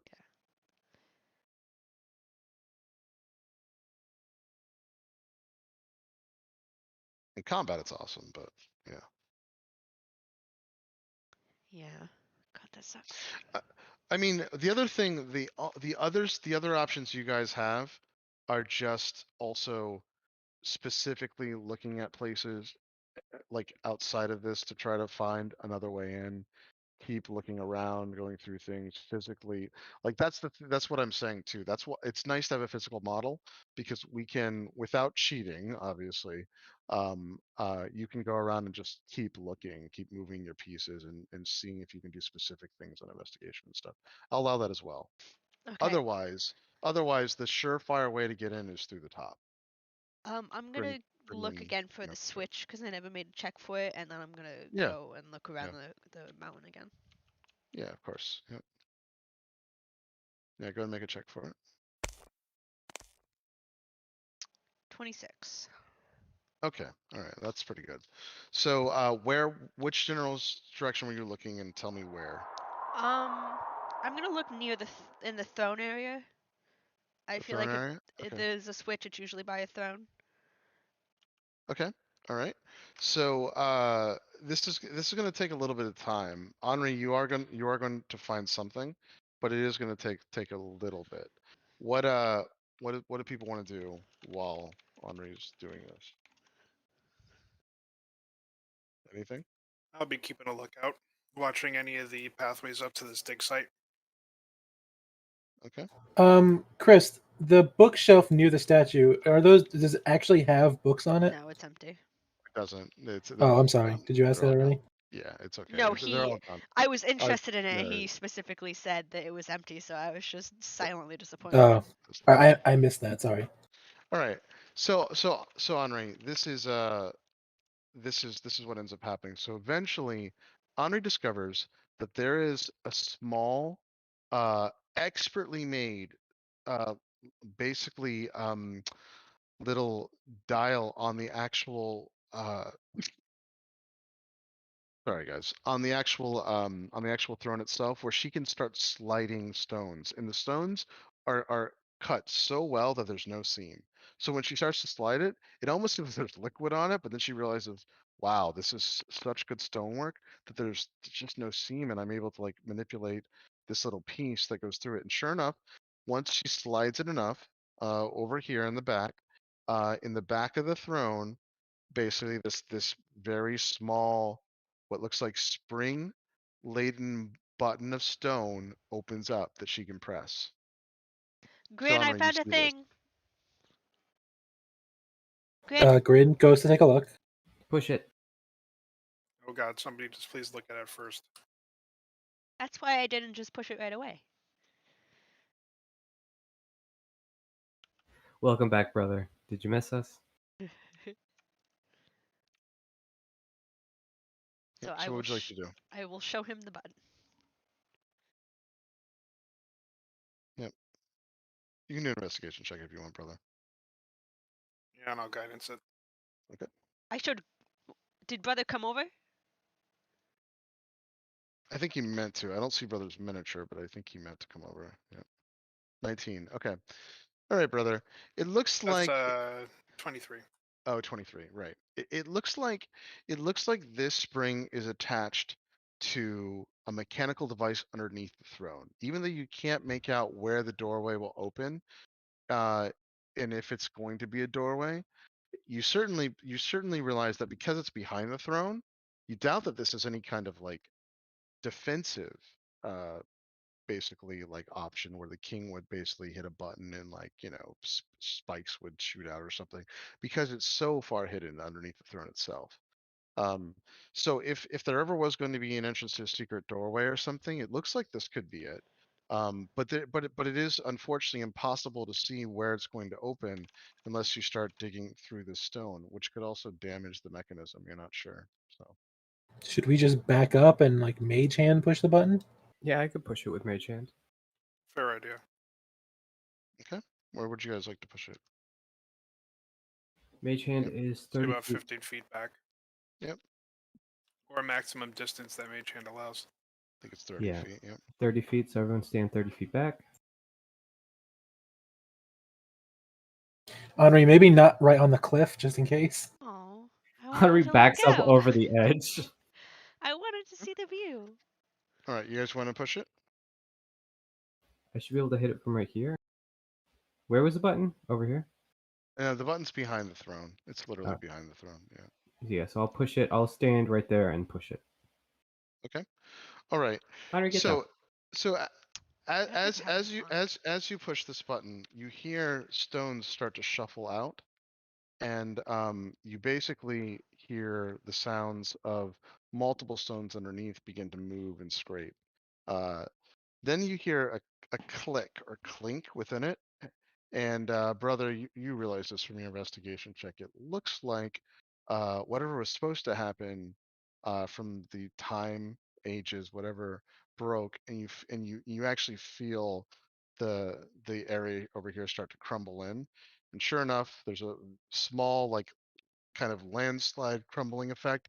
It's loud, maybe not loud enough yet to draw attention, although you're not exactly sure. And then sure enough, this hole opens up. Whatever was supposed to happen didn't happen the way that it's supposed to. There's no stairway or door or anything down there. But you can now see below, and there's certainly a room underneath. How far is the drop? Everybody in. So the drop is significant. You're not exactly sure.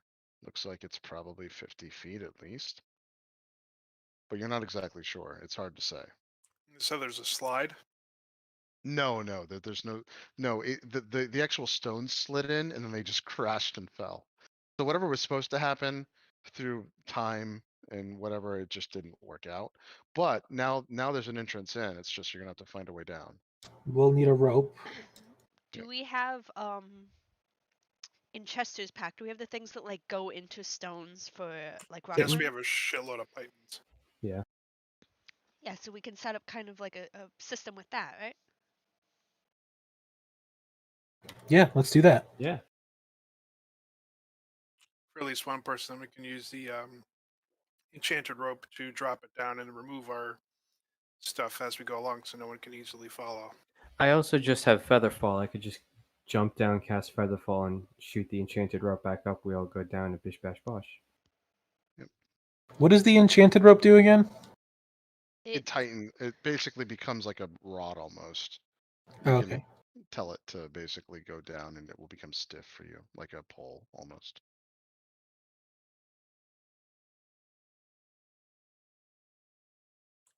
Oh, quickly now, I'll pull out the enchanted rope and give it to Kino. All right.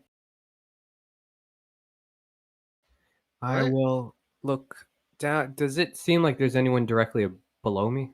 No, there's no one below you. There's literally no one below you yet. Okay, I'm going to cast Featherfall on myself and take a step down and just kind Okay. of glide down. And once I hit the bottom, Yep. I'm going to activate the rope and it will shoot 100 feet up in the air. All right, cool. And this is where we will go next session. Keep in mind that you'll be there's all kinds of stuff down here, so just keep in mind this is a whole long drawn out thing. But yeah, this is you guys found a way into the entrance. One of the Cool. entrances. Yay! We did it. Good job, Amanda. Yeah, holy shit. Yay! Cool beans. It's, Dying. First she's a tank, now she's a rogue. What else are we gonna find her doing? she's a blood hunter. Yeah, I it's tried not- to do it once and I'm just down. Yeah, it's actually nice too because with 4 people this would have been definitely doable, but still tough. You'll have 5 next session. We'll Yeah. bring her in through here, so work. But cool. Awesome. Cool. Yeah, thank you very much, Chris. I will keep in touch about other stuff. Cool. Awesome.